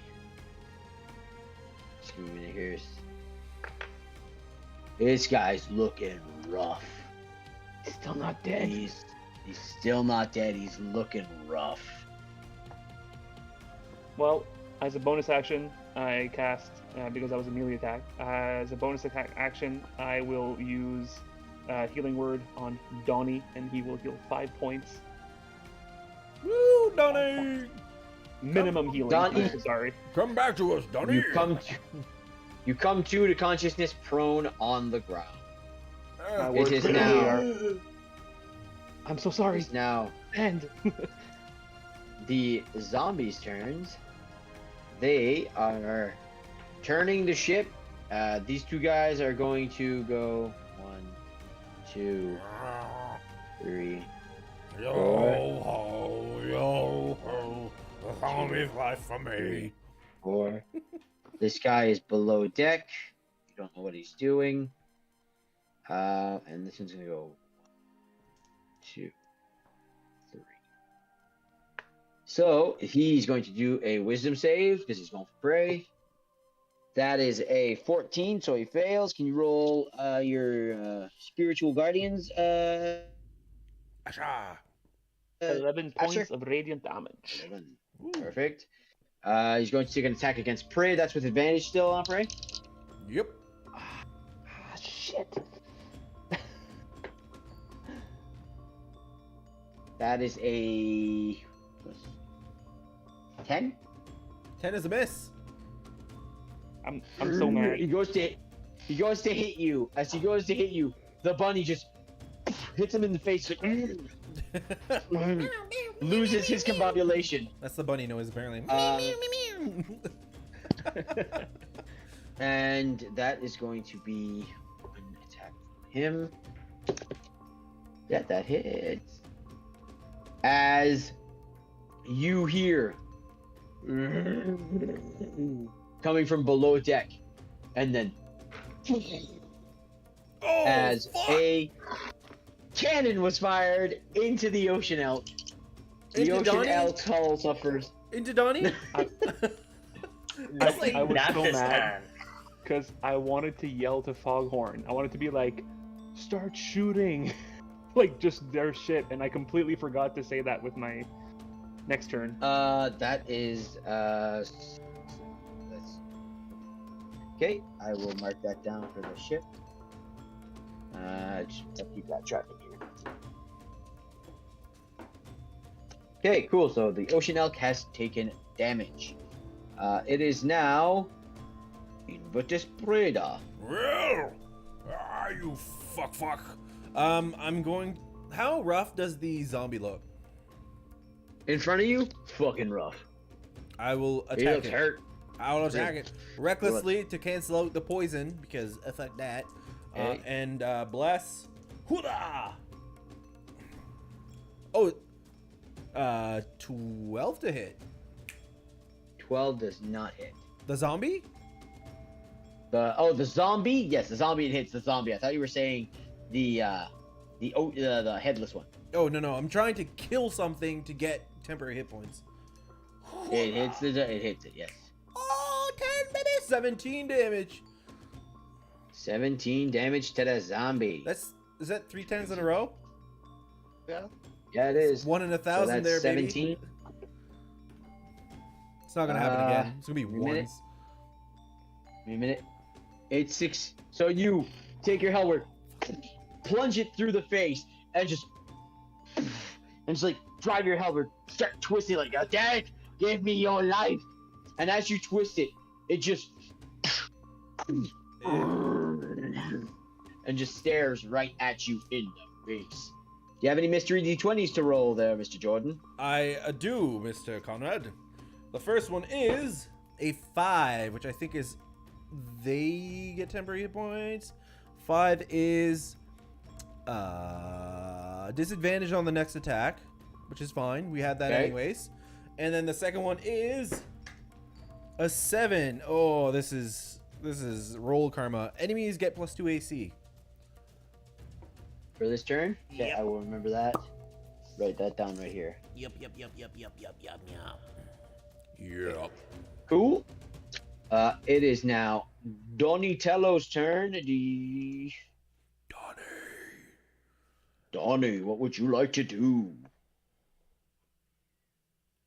I'm the bunny man. I don't know. I heard the cannon go off, and I kind of think I need to go deal with that. PTSD. Yeah. My books! Not my books! You're probably like shell shocked, which is a funny term for for the turtle. Yeah, that seems accurate. My movement gets me to there. Do I just attack him, or do I dash to the get below deck? Roll for Spirit Guardian. Yeah, I die. The bunnies just eat the turtle. How much key do I got left? 2 left. Screw it. I'm gonna use a key point to keep running. The dash. So he gets an attack of opportunity. Oh, dash? Or Or disengage. step of the wind. Yeah, I guess disengage. You get how far can you roll with disengage? Disengage. Don't forget you were prone, so you had to get out, so that was half your speed. Oh shit! Right, I completely forgot with the whole front thing. So I would have only got there with my movement. Don't you have extra speed because you're a monk? I can do. That's the key thing. Step of the wind. No, like, don't you get like a speed bonus? Isn't your speed 40? Oh my god, it is. Yes, I was thinking of 30 because when I was looking at my other character sheet before. I'm gonna wild shape. Like what? Oh god. But yeah, that gets me to there. And then I could. How can I get around here?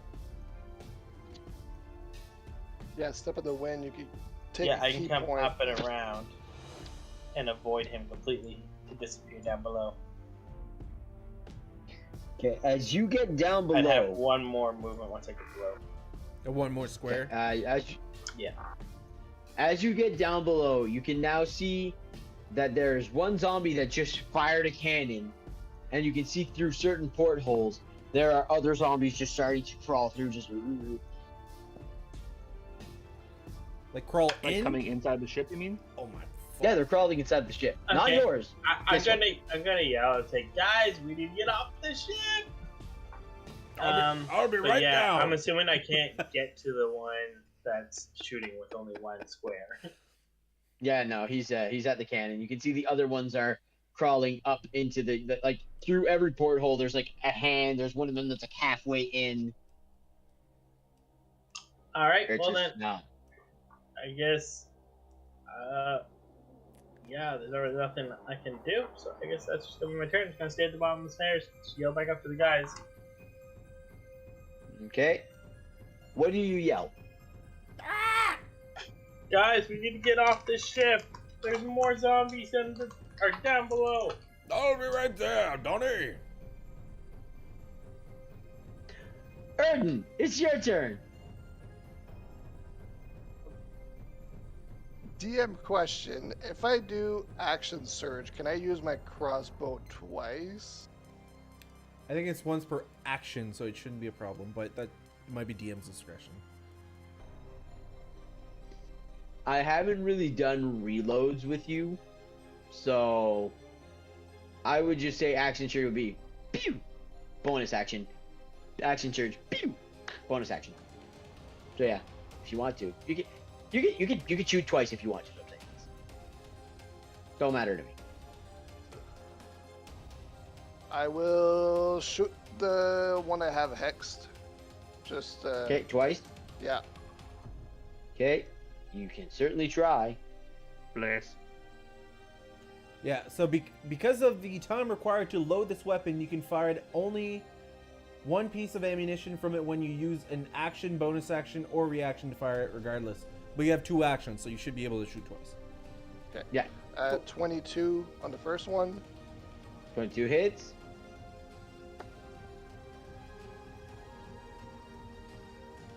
Bless. Bless. 18.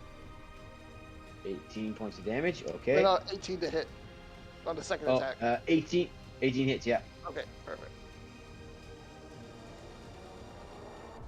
Are you rolling with disadvantage because you are poisoned? Yeah. Well, I did steady aim. Okay, just making sure. Yeah. So 13 piercing on the first attack and 4 necrotic. Okay, just give me a minute.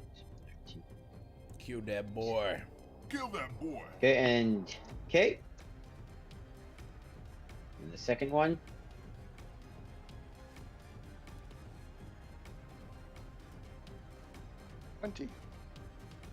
20 points of damage. Yeah. Sorry. 15 piercing, 5 necrotic. Sorry, forgot to take the. Okay.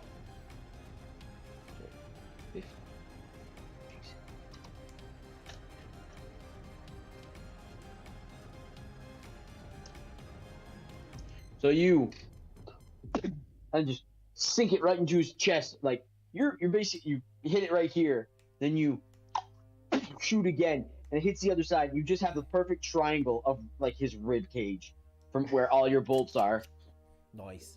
Yeah, you're doing a connect the dots on this zombie Yeah. zombie's chest. That's what happened to 50 Cent. It is.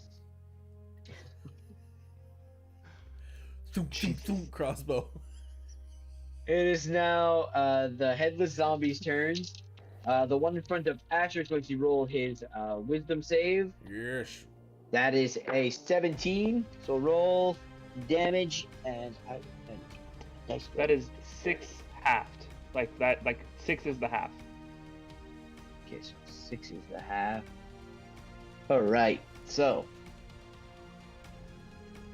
as it goes to just start clobbering on you and Prey, it just lifts 2 fists and about to slam them down. As it comes to slam down, you just see a light of shining radiance, just purple energies burrow into its neck, and you just see 2 little rabbit's feet just sink deeper and deeper into the torso as other rabbits just and it just all of a sudden it inflates and just purple energy. Oh god. And that one is dealt. The bloat. The fucking bloat. This one here is going to 2, 3 here, and then it's going to jump right here onto the banister. It's going to roll in acrobatics. That is a 17. It's balancing, and it's going to take. It's going to take 2. Where's my friggin' case to charge my headphones? One of them is dying. I'll find that later. Oh, there it is. Dropping everything, man. What the fuck? And it's going to take 2 swings at Monsieur Erden. Monsieur Arden. Oh, that wasn't in. That is 16 to hit. Yeah. And 17 to hit. You take 7 points of bludgeoning damage plus 6 points of bludgeoning damage. And so that means 13 points in total of bludgeoning. Then so 10 points of necrotic damage as it's balancing, just goes to fall, punches you once, gets up and just falls again, slams you again. It's using you like as a balance to keep its balance. Asher, it's your turn, bunny man. Jump down. Okay. I'm going to tell.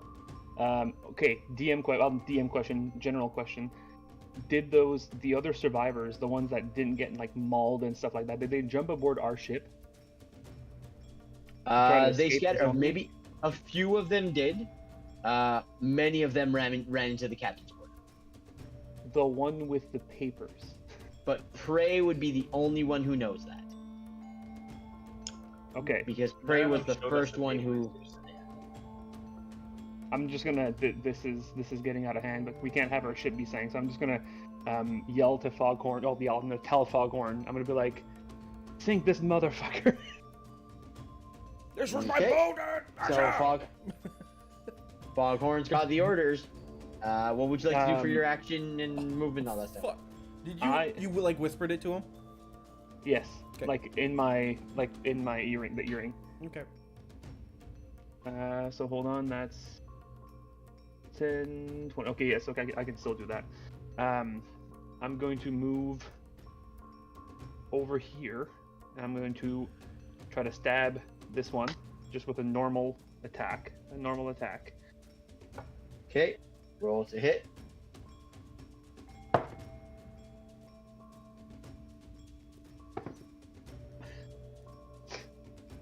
Fork. Oh, bless. With bless, it's 13. It's a hit. 13 hits? It's a hit. Oh, that's right. Zombies have shit. No, but they have the bonus AC. Yeah, it just brings it to 10. You're good. Oh.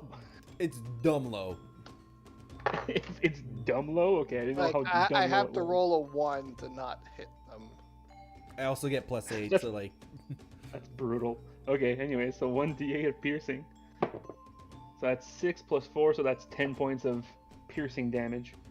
And I'm gonna use Healing Word on Erden as well.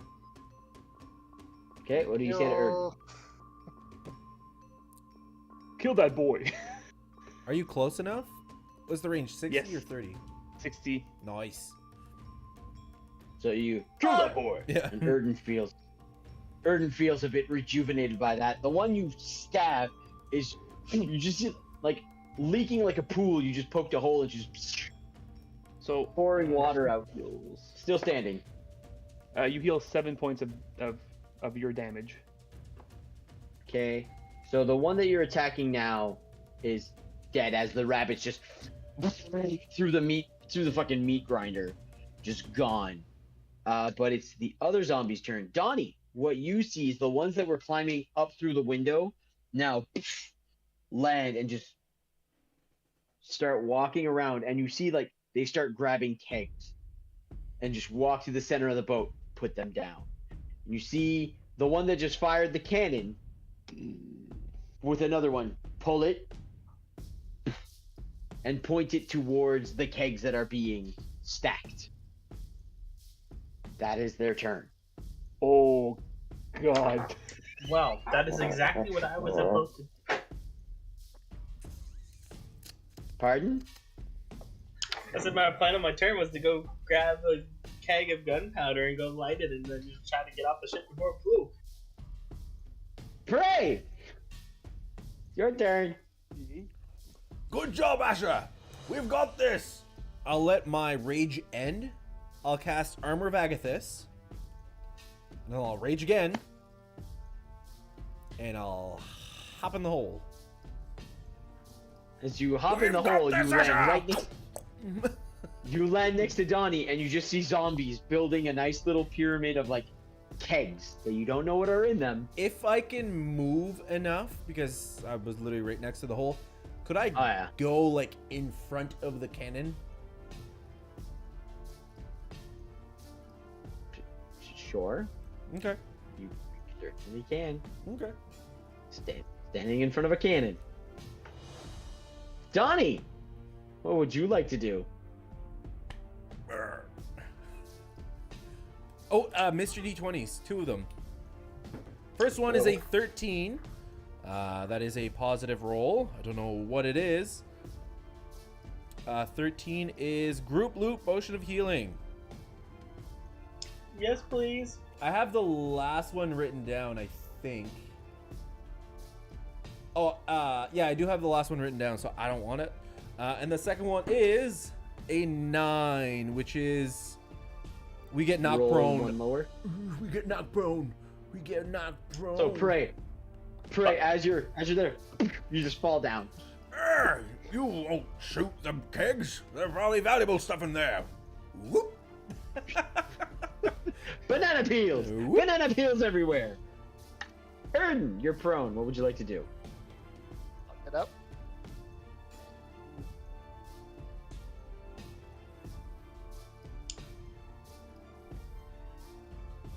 I'm attacking with disadvantage. Oh, wait. Sorry. I skipped Donnie. I was gonna say something, but it didn't really matter. Yeah, I heard the click and I was like, wait, I skipped Donnie because of the knock prone. Donnie, what would you like to do? Stand up. Yeah. god, my plan was to go friggin' light a keg full of gunpowder to blow up the ship and sink all the zombies. And they're just doing it for me, so I don't know if I need to bother. So I love how you're moving around, like contemplating, and like, oh, what do I do? What do I do? What do I do? So they're no longer looks like they're trying to shoot our boat with the cannons, right? No. Alright, I'm just gonna look at Bray and be like, let them sink this, let's get out of here. And then I'm gonna head back up the stairs. Okay. Yeah. So you make your way back up the stairs. Do you want to use your bonus 4. action dash to jump onto the ship, or? I wanted to try to get to the captain's quarters, try to tell the guys to get off onto our ship. I'm in my equipment. It's a weird time to try to get off. Not There's for no me. like time Yeah. for that. Screw it. I'm gonna use my last key point for Step of the Wind. 1, 2, 3, 4, 5, 6, 7. So 8 would get me to the door, and I'm going to pound on the door and be like, "They're about to blow the ship. Get off!" And just pound, trying to get the guys that are inside there. Okay. Because you said there's guys it in there. I assume when I checked the door, I could tell that there was someone inside. Yeah. You could. It's easy to assume that the door was locked from the inside. It is now Erden's turn. Erden, what would you like to do?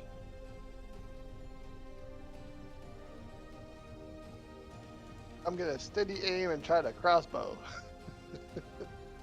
Okay. So disadvantage because you're poison. Disadvantage because they're close. Cancels but you're out, poisoned baby. and stuff, so. Yep.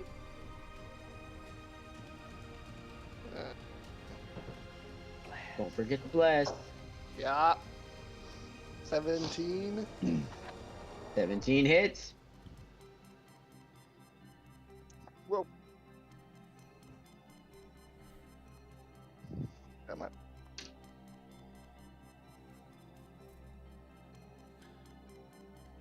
This is so stressful. Every combat should be. Natural one's gonna kill us all. Yeah. 13 piercing and 3 necrotic. Okay, so 13 piercing. And then 3 necrotic, you said? Yeah. Okay. He's just. Water's just pouring out of his abdomen. You can see some of his intestines starting to come out. I'm so sorry.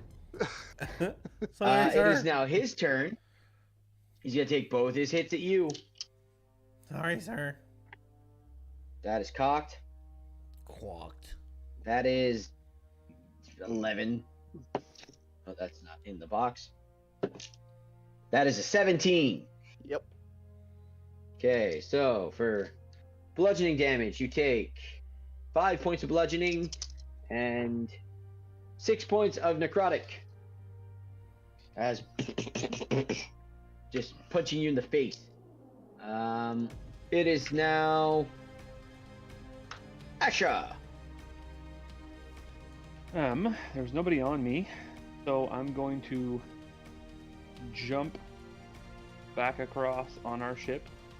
No. Where the bunnies go? And come. I'm gonna come close to Erden. How much movement do I have? Okay, where was I? I was right here. Mhm. Okay, so diagonal movement counts. You guys Yep. doing that? Okay. Yep. 10. Sorry, 10. Yeah, I can get to Erden without using any bonus. Okay, cool. So Okay. I'm gonna get right next to Erden, and I am going to heal him with Cure Wounds. And I'm gonna ditch this cat. Hold on. I think it's 1d8 plus my spellcasting modifier. It indeed is. Cocked. Not cocked. So you heal 8 points. And Joe. as a bonus, oh no, I can't do that as a bonus action. Never mind. That's all I do. Okay. She sweat. So with the last command that he received being sink this fucker. Gonna fire your cannons at the ship. Well, that wasn't in. Well, the positive thing is that I feel pretty safe laying behind a cannon. Both missed. I don't know how you missed that close, but you missed. So they Misfire. and then misfire basically. They fire just shit. You hear them screaming. It's now the zombies' turn. Did they roll the bless? It was an 8 and a 2. Ah. It did not. Yeah, it didn't hit the AC. Even with bless. So it is now the zombies' turn. They finish building their little pyramid, and you just see one of the zombies just and just. Did one of them leave my range at any time? There was just. You can say that some of them were walking by. Sure, you can take an opportunity to attack if you like. Disadvantage with bless. Let's go. Natural 1. Critical failure. You go to sweep the leg and they just like lift their foot and walk over it. Like, damn it! As you do this, you draw the attention of one of them. Yes. Sees you on the ground, living. It's gonna try to hit you with Good. advantage because you're prone. And yeah. That is a dirty 20 to hit. That is hit. That is 7 points of bludgeoning damage. As you swing it at its friend's foot, it just goes punches you in the face. He takes 10 frost damage from Ama of Agathos. I take 3, he takes 10. Magic keg. That's pretty good. Just gonna keep walking and just then lights the fuse, and the other one, the one that lit the fuse, goes. And you can see that they're all just slowly walking towards the portholes again. It's your turn, Prey. What would you like to do? So I see a fuse lit. You see the fuse going down and getting close. Well, oh, fuck. I'm gonna get up and pull the fuse out. Okay, okay, I will be clear. The fuse is attached to the cannon. They're firing the cannon at the barrels. Oh, okay. I understand. Okay, I thought there was a fuse on the pile. And it was like fuses on the cannon. Can you use my action to aim the cannon elsewhere? You can certainly try. And the zombies are just walking away, so I'll just turn towards the pile of zombies. Well, they're not all clustered. Like they're spreading out to go out the portholes. I'll aim towards the If one he's at that hit one me. Aim down the side, just in a row. I'll aim towards the one that hit me, I guess, or one just out, not aiming towards the pile. So I'll use my turn to aim a cannon. Okay, so Don't you aim the shoot cannon. through the wall and into our boat. It's Donnie's turn. Donnie, what would you like to do? Did they open the door? Do anything? There is a mystery D20. That is a 4, which is vulnerability next round. This is gonna suck. Okay, so you see the door open up as you're pounding, and you see like a couple of guys like, oh, they're gone. Yep, they gone. They left. They're about to sink your ship. Get on ours. I'm just gonna. And they just fucking, they start running. One of them goes by the guy who's on the banister. Take a swipe at him. Misses because he's too concentrated on Erden and Asher. Okay. So you Now just- that the door's open, can I look inside? Do I see anything? I see you see it's a captain's quarters with books and bookshelves and scrolls and maps, bunch of liquor everywhere. Fuck. I so want to go search it, but they're both about to blow up as far as I know. Do I see paperwork on like a desk? You see a couple pieces of paper scattered across the desk. All right, I'm gonna run in and just grab what's on the desk and then head back out. I don't know how far in that would be. It's about to the other end of the ship where so it'd be. Give me a minute. It would be about 35 feet in. All right, so we'd only need to go 30 to get to it. Yeah, I'd say you would. 30 Alright. feet would be good. Run 30 feet in. I grab the paperwork off of it, and then I can get 2 squares back out towards 6. Okay, that's your turn in action and everything. Yeah, I don't got any key left, so I can't bonus out. All right, Erden, it's your turn. Well, bonus action, steady aim. Okay. And yeah, let's try to fucking.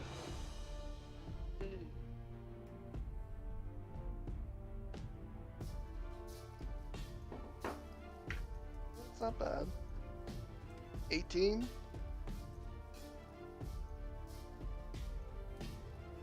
$18 hits. Oh fuck. Actually, just want to roll. Okay, I forgot to roll my concentration for my hex.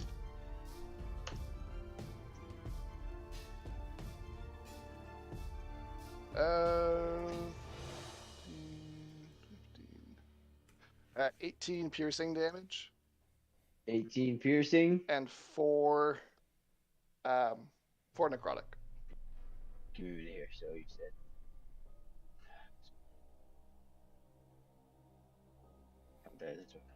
So you said 18. Okay, so you 18 piercing. You lift and you just shoot right towards the below the abdomen where the pelvis is, and as you it just flies off the ledge and water balloon all over the dick. It is now the zombies' turns. Oh no, it's Asher's turn right now. Sorry, Asher. It would have been the zombie's turn, and he would have had to survive a wisdom saving throw, but Erden took care of that for us, so that's fine. I am going to use. I think that's enough for 60 feet. I'm going to use Sacred Flame on the ones that are at the wheel. One of them that is on the wheel. Okay. That's a dexterity saving throw. Correct. That is a failure. 2d8s. 2d8s for all. Too many cooks. 7 points of radiant damage. 7 points of radiant damage to this one right here. Yes. All right. Anything else you want to do? I want to ask Foghorn why like I'm not hearing any. I'm not like seeing any damage done to their ship. What's going on? We got this, Asher! We got this! All right. So as your crew starts to reload the cannons and re-put the new ignition source, it's the zombies' turn. Well, Prey, could you roll to hit, please? Yes, of course. And add a plus. Wait a minute. Where's the cannon? Add a +6 to it. Disadvantage with Bless? Yes, because you're poisoned. Double natural 1. So Pretty good. you. Let me just hit You're the like, critical failure I'm button going here. to- Critical failure. Yeah. Oh fuck! That's like 2. That's 2 1s. 2 1s and a 4 on the blast, but It's 2 1s. Like, two ones on that disadvantage. So you go to pull, and as you pull, you line the cannon a bit more. The fuse is short. It's lined, and will you hit the barrels? Will you hit the zombie? It didn't fire when you wanted it to. You've got 6 seconds to decide what you want to do right now, Prey. It's gonna fire with or without you. It's either gonna hit the can. It's either gonna hit the zombie you were aiming for, or it's gonna clip one of those barrels. Can I? Do I feel like what do I feel? Is it like a 50-50 or is it like a well, it's aimed at the zombie, it should hit a zombie. Hasn't shot yet, but it should hit a zombie. Roll a perception check Sure. with disadvantage. Natural 1. It's gonna hit that zombie, Prey. Oh. It's gonna hit that zombie. You're guaranteed gonna hit that zombie. Oh, So I'm going to where that zombie is. I'm going to run up next to it, not in line with the cannon, of course. I'm trying to fucking stab that bitch. And my rage did end because I took that turn to aim it. I think that would make sense, unless you consider that attacking. Yeah. Nah, it was basically a ready to action, but Yeah, no worries. I'll Okay. I'll attack with disadvantage. Swear to fuck if it's 2 1s. 9 plus a bunch. yeah, you hit 14 damage. 14 damage. All right. Let's see. The cannon will Actually, finish you off, That was like zombie. 3 That's half fine. ones in a row. Yeah, that's You greasy. stab it. It's stuck into it. It's just like, it looks at you, it's trying to grab you. You're like, die, die. The cannon will finish it off. All right. And So there's 2 mystery it- d20s in the queue. Foghorn's- Yeah, just to roll it. Foghorn looks at Ash and goes, "What am I doing?" That's a 7, which is enemies get +2 AC, and 50, I'm which gonna is look- we heal 2. Yeah. Woo. Okay. So is he just like yelling at me, or is he now? He's just yelling. over- He's not even using the earring. He's yelling, "What are we doing?" Be like, Prey's still down there. Wait till we see him before we shoot again. We can't have what happened to Donnie happen to Prey. Like this, we can't keep doing this. Cannonballs are Okay, not our friend. Donnie. I got it. Donnie, it's your turn. I'm doing it. Donnie, what would you like to do? 6, 7, 8. Ah! I'm on the edge. I'm on the edge. I'm standing on the edge, ready to jump on my next turn. Standing on the edge, stretching his hands like a baby wanting to be picked up. Erden, what are you Somebody doing? save me.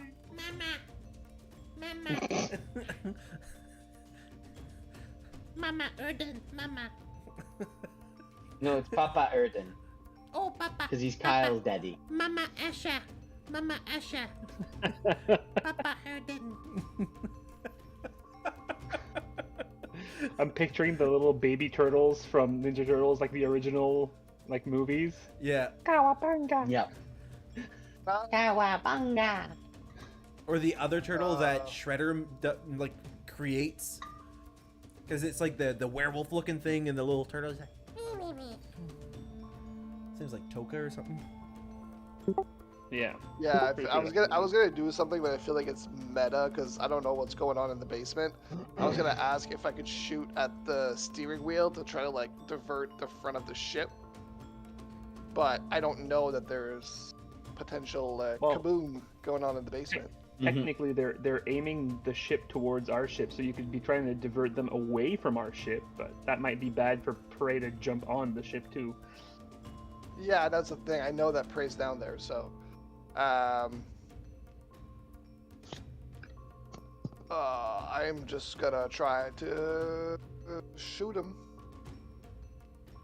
Okay. I'm gonna do my bonus action hex, so I will roll with disadvantage. I'll just like this one here next to the steering wheel. Huh. 18 and 19 on disadvantage. Ooh, baby, that's not double Jesus. ones. Must be nice. So you're aiming for the zombie or the wheel? The zombie. Okay. You hit the zombie for sure. I do not have a sneak attack. 13. 13 points of damage. All right. To that one. Okay. right in the neck, and he's it sprays onto the other one, grabs the wheel, and just keeps pulling towards your ship. First time that one's hit. Asher, it's your turn. I'm gonna yell to Prey and be like, Prey, get off the ship. We already have a ship. We don't need another one. And then I'm going to cast Sacred Flame on the same one that I cast Sacred Flame on the first time. I think which was this one, wasn't it? You just didn't call dibs. You're just jealous of my new ship.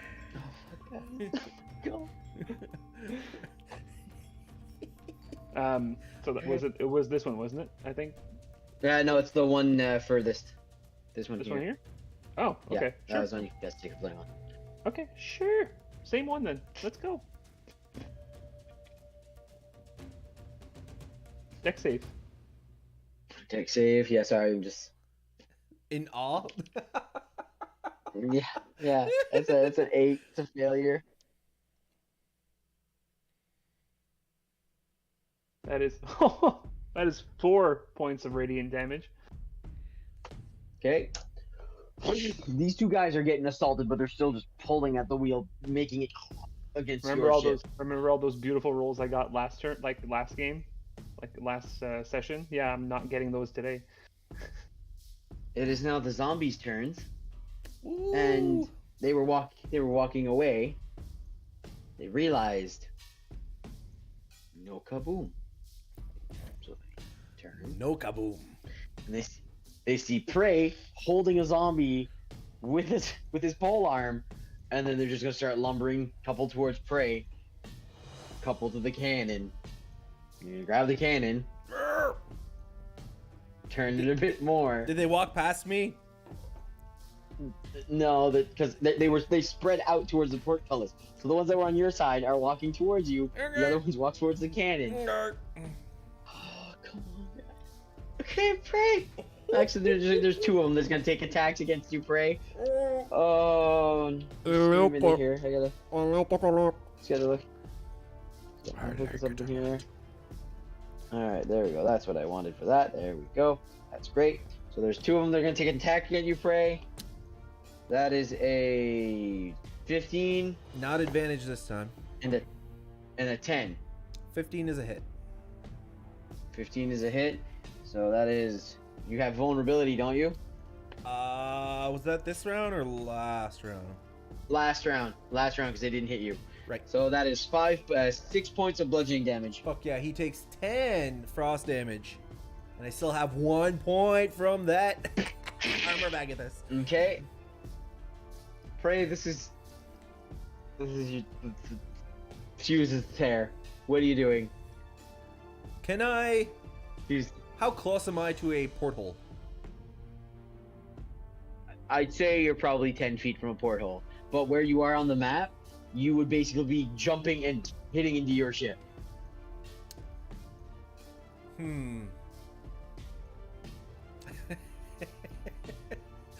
Well, and there's like a couple zombies holding the cannon. Like I feel like I couldn't just like, okay. Do I get a sense that there's enough separation that I could look upwards and kind of see in the air? Misty Step. That's what I'm thinking. You could move. You'll get 2 opportunity attacks on you. Yeah. Okay. Yep. And just see if you can see. I'll actually, just because I don't know, You could look if up. I don't know if it'll work. So what I'll do, if I can see out this side, like You just can roll a perception check. I mean, if I can just see outside, that's all I need. Okay, yeah, you can see like a little, you can see a porthole, you can see water. Okay, so I will firstly, I'm not sure which zombie's looking the worst, but I'll try to fuck it up. There's one you stabbed, and there's one that you just gave Armor of Agathis to. Both of them one of them's looking a bit rougher, but. Okay, I'll attack the one I originally stabbed. Hoodah! Okay, the one that's. That is a hit. 13 plus 8. Yeah. Hits. Another 10. I rolled a 9 in between, but that is another 10 on the thing. So Okay, give me a minute. 15 damage because I'm not raging. Yep. Straight up, just you pull the pole arm out and just sever its head, and you just see it like flop and then onto the ground. I will As it flops to the ground is when it. I will replace my Armor of Agathis with those 6 temporary hit points. Then I will Misty Step just out of the boat randomly in the water. Okay. Prey severs the head and appears. You're still on the top of the water. You're 10 feet away from the boat. Yeah, that's fine. Okay. And can I start to swim away? Because I didn't use my you movement can yet. You can use your speed, swim away. Okay. Let me just see what the. Oh god, your ship. Your poor fucking ship. This is gonna hurt. This is gonna hurt. We might need to live on this island from now on. Okay, well. The ocean elk succeeds.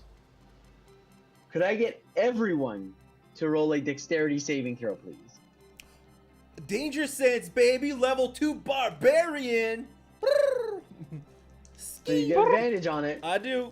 And bless. Oh. 30, 20. And it's a dex save that is 22 plus 0, but 22.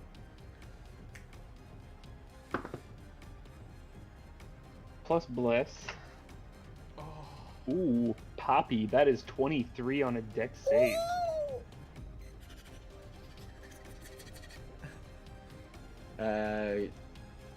Donnie? That's a 12. Donnie! Everybody but Donnie succeeds. And the ship that it's gonna. I just say this is the most dice I've ever rolled as a DM. Oh no.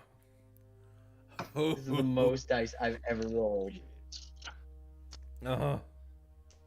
We're not gonna take it. The positive thing is that I will take it. it needs to be Oh, 87 points of damage to me to actually like kill me.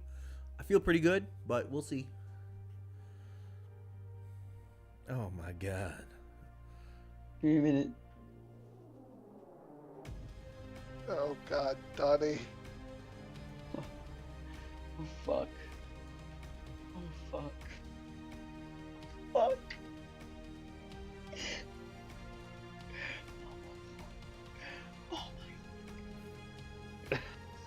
The amount of oh my fucks, I'm not here for it.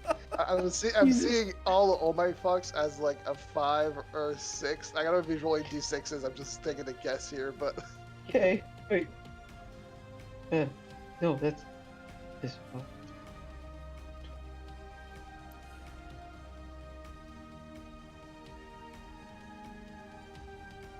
so if I understand correctly, over 40 damage. He's still counting, so it's probably in the double digits.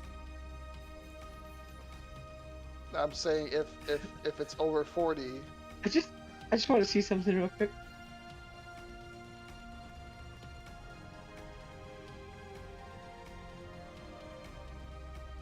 Did he say it yet? So- Okay, no, okay. To everyone who succeeded, give me a minute.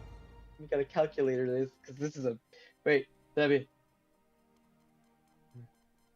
take 26 points of fire damage.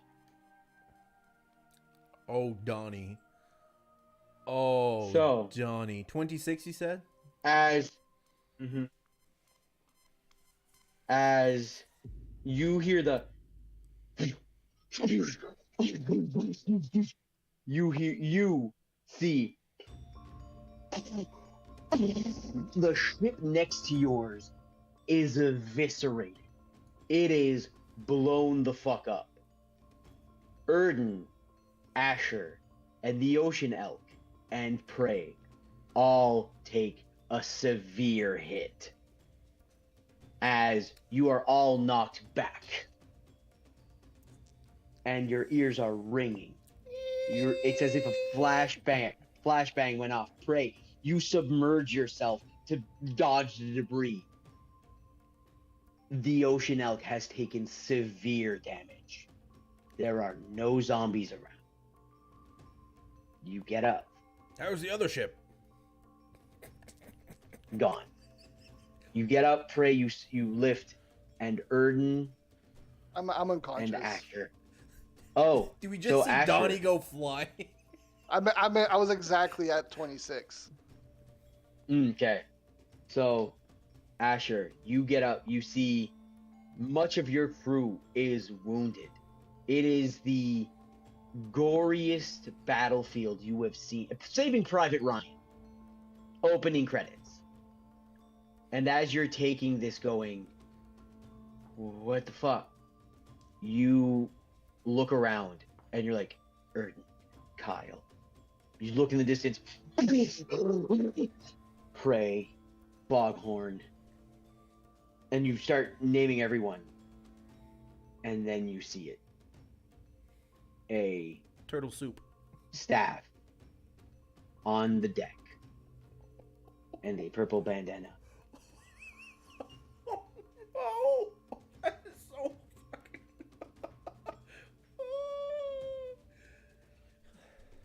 Donnie, is there anything you would like to say before this explosion happens? Why the fuck did I join these people? So that is the last thing you hear Donnie say. And that is where we will end tonight's session with our first character death. Wow. Thank you for joining us. Join us next Monday to see what shenanigans these guys get each other into, trying to claim a boat. Wow. Well, that kind of hurt. So I will find someone to raid here. Wow, that is. Hold up. Donnie had all of our money.